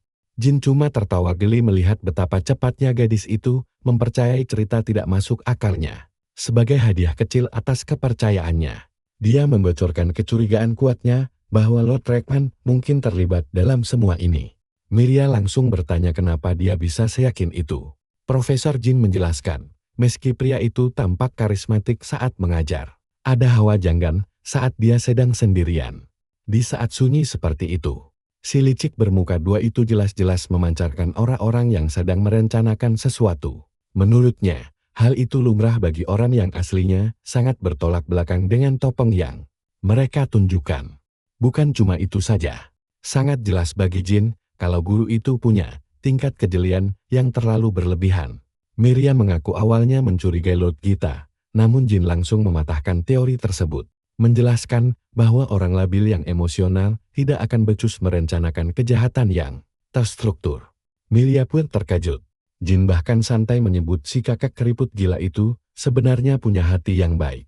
Akhirnya, mereka berdua sampai di ujung tangga, yang terhubung langsung ke aula berdebu luar biasa luas.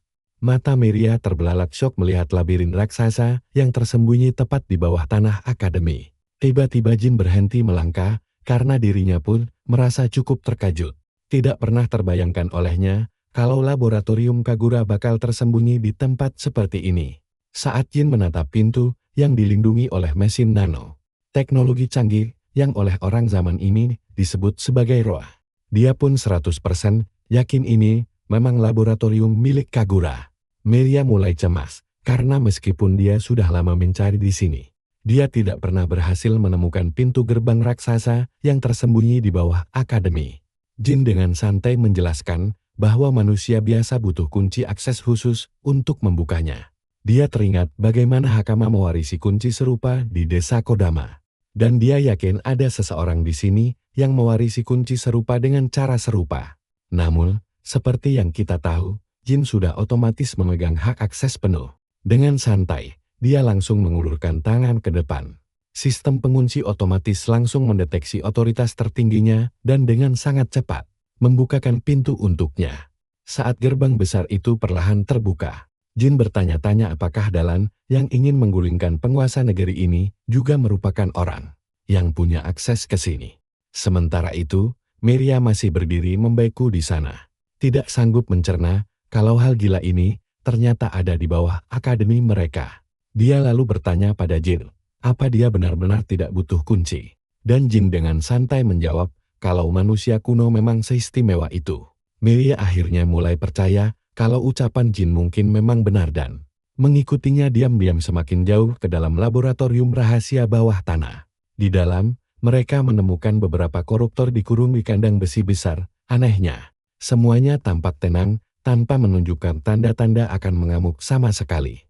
Jin Tui teringat dengan para koruptor yang sempat dikurung oleh bandit sebelumnya, dan mengingat bagaimana monster itu juga sangat tenang, sampai akhirnya dibebaskan begitu saja. Namun, satu hal yang paling mengusik pikiran santainya adalah pertanyaan tentang bagaimana mungkin ada orang yang bisa memindahkan koruptor raksasa ke tempat tersembunyi ini tanpa ketahuan. Miriam akhirnya mengakui kalau kecurigaan kakaknya tentang akademi ini selama ini memang terbukti benar. Dia menyarankan agar mereka tetap diam, bersembunyi, dan menunggu demi menyergap siapapun dalang di balik semua ini. Karena cepat atau lambat, sang pelaku pasti akan kembali ke tempat ini. Namun Jin dengan tenang membalas, dibanding hanya diam menunggu, lebih baik mereka segera menyegel akademi dan membereskan koruptor ini dulu. Miriam bersikeras kalau mereka tidak boleh membiarkan dalang rencana ini lolos begitu saja. Namun Jin menjelaskan bahwa keselamatan murid adalah prioritas utama sebelum monster-monster ini mengamuk dan mengancam nyawa semua orang yang ada di akademi. Saat Jin membawa nama kakaknya yang pasti akan mengambil keputusan serupa, gadis itu akhirnya menyetujui rencana cerdasnya. Jin kemudian menambahkan bahwa dia merasakan firasat buruk tentang semua ini. Dan biasanya, setiap kali firasat itu muncul, insting tajamnya tidak pernah salah. Dia berkata akan menyelidiki laboratorium rahasia ini sedikit lebih dalam. Lalu menyuruh Miriam kembali ke atas untuk menjemput kakaknya agar pihak akademi bisa segera memberlakukan jam malam demi melindungi para murid di sana. Setelah menyuruh Miriam kembali ke atas, Jin melangkah santai menyusuri fasilitas bawah tanah ini untuk mencari petunjuk baru.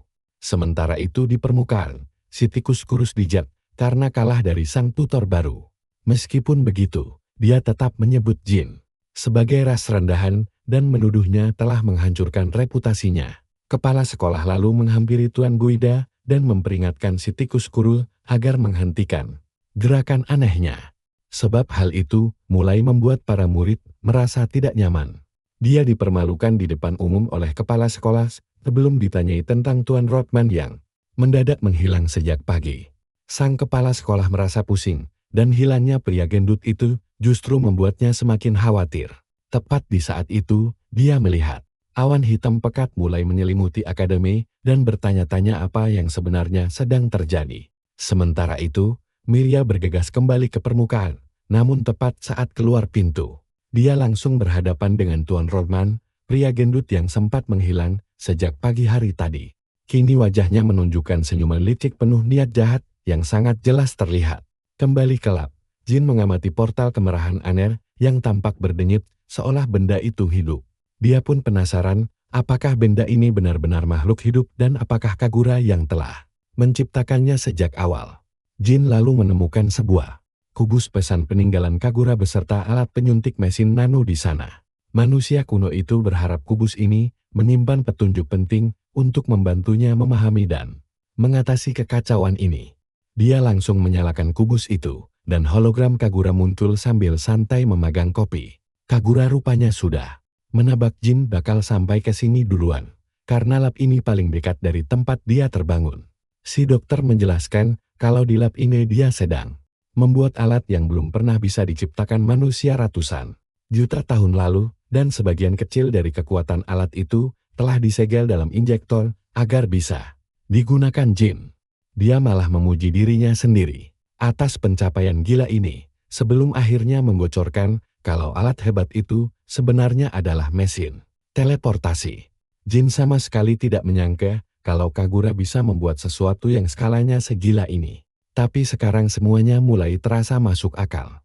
Argus sempat bilang kalau para penjajah tiba-tiba muncul di seluruh kota. Instingnya langsung waspada, karena siapapun pemilik alat ini pasti dalang di balik semua kekacauan. Apalagi dengan monster sebanyak satu kebun binatang yang dikurung di bawah sini. Lalu dia menyadari, ada yang aneh dari rekaman pesan si ilmuwan gila. Alat teleportasi yang asli harusnya berwarna biru murni. Kalau memang begitu, lalu mesin merah mencurigakan apa yang sedang berdiri tegak di depannya sekarang. Tepat saat jam dinding berdentang 12 kali, mesin itu mendengung keras dan aktif. Jin tetap tenang, bersiap menghadapi monster mengerikan apapun yang akan keluar dari sana. Alih-alih keluar, seluruh monster di dalam kandang malah langsung lenyap seketika. Sementara di permukaan, Argus dan Ksatria Suci menyaksikan mimpi buruk mereka terjadi secara langsung. Ratusan monster mendadak turun dari langit, menghujani seluruh ibu kota kerajaan. Benar-benar mirip seperti scan drop di game Battle Royale. Kembali ke bawah tanam, si gendut berminyak berbalik menatap Miria dengan senyum paling menjijikan. Dia mengejek, bertanya kenapa Miria kelihatan begitu tegang dan tidak sabaran. Miria dengan dingin menyuruh si babi dalam kekacauan ini menyingkir. Kecuali dia memang ingin dihajar. Sedikit terkejut, Tuan Rodman mengaku sudah menduga kalau Miria telah menyelidikinya sejak lama. Sayang sekali buat Miria, dia baru menyadarinya saat semuanya sudah terlambat. Saat Miria menuntut penjelasan, dengan santai dia mengumumkan kalau hari penghakiman telah tiba. Si botak bulat itu menghela napas, mengaku awalnya ingin menunda rencana ini. Tapi dua tikus yang mengacau di laboratoriumnya memaksa dia bergerak cepat. Lebih tepatnya, dia sadar kalau ancaman nyata bagi rencana besarnya adalah Jin. Instingnya terus memperingatkan kalau instruktur baru itu bakal jadi masalah paling merepotkan buatnya. Sama persis seperti kakak Miria. Tanpa perlu bukti lagi, dia yakin Jinlah yang menemukan jalan rahasia itu. Merasa sudah terlalu lama membuang waktu mengobrol. Dia memutuskan jalan terbaik adalah melenyapkan semua saksi mata di sini. Miria hampir tertawa mendengar kesombongan pria itu yang merasa bisa mengalahkannya. Senyum iblis yang mengerikan mengembang di wajah Rodman saat dia menyombongkan kekuatan luar biasa miliknya.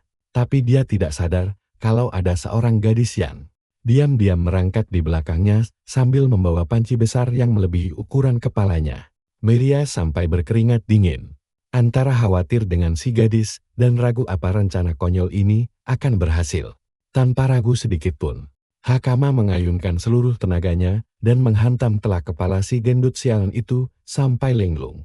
Miria melongo keheranan, langsung bertanya bagaimana bisa bocah itu menemukan tempat rahasia ini. Hakama buru-buru menjelaskan kalau dia datang mencari Jin. Kondisi di luar kacau total, mustahil bisa menyelamatkan semua orang tanpa pelindung mereka. Di tengah jalan, dia tidak sengaja bertemu murid baru lain, Kudu. Gadis itu bilang kalau profesor mereka baru saja masuk ke ruang penyimpanan. Murid baru itu merasa agak bersalah karena memukul pingsan gurunya. Tapi Hakama menegaskan si mesum itu memang pantas mendapatkannya. Lagi pula, guru itu sama sekali tidak melihat wajah mereka dari belakang. Mereka bisa dengan mudah melimpahkan kesalahan pada sang putri pirang jika keadaan memburuk. Pada saat itulah, Jin akhirnya sampai dengan santai di ujung tangga. Dengan tenang dia bertanya ada apa, lalu melihat babi lunglai di lantai seperti pinbuling tumbang. Hakama langsung menyadarkannya dan memberitahu bahwa kota di luar sana sudah berubah menjadi kekacauan total. Dia sama sekali tidak merasa terkejut, karena dia sudah tahu hanya ada satu tempat tujuan bagi para penyusup laboratorium itu. Wajah Miuria langsung pucat pasi saat menyadarinya. Lalu, mereka bertiga segera bergegas keluar tanpa membuang waktu. Api berkobar hebat di penjuru kota, membuat hampir setengah wilayahnya hancur lebur. Para warga yang ketakutan berlarian ke segala arah saat neraka itu dimulai.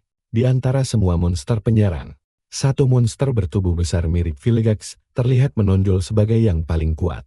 Melihat tempat tinggal tercintanya hancur berantakan seperti ini, membuat Miuria benar-benar bungkam. Sementara itu, Jin sejenak merasakan beban kegagalan yang kembali menghimpit dadanya. Berpikir bahwa dia seharusnya menghancurkan alat itu saat masih memiliki kesempatan. Hakama menyentaknya kembali sadar ke kenyataan. Dia menunjuk ke arah monster tentakel raksasa yang sedang mengumpulkan serangan dahsyat ke istana kerajaan. Berniat menebus kesalahannya, Jin dengan tenang menyuntikkan serum yang ditinggalkan Kagura untuknya. Setelah menggunakannya, dia mendapatkan kemampuan teleportasi dengan versi yang lebih terbatas. Ilmuwan gila itu menjelaskan bahwa mesin nano hanya menyimpan energi untuk satu kali aktif setiap 24 jam. Bukan hanya itu saja, jangkauannya pun konon sangat terbatas, hanya sejauh jarak pandang mata penggunanya saja. Namun, batasan konyol itu hanya berlaku untuk orang biasa, dan Jin jelas bukan orang biasa. Seseorang sehebat dirinya bahkan bisa berpindah tempat sejauh apapun yang mampu dijangkau matanya. Tanpa ragu sedikit pun, dia langsung menghilang dan muncul tepat di jalur tembakan laser raksasa itu, tepat sebelum serangan itu menghantam istana.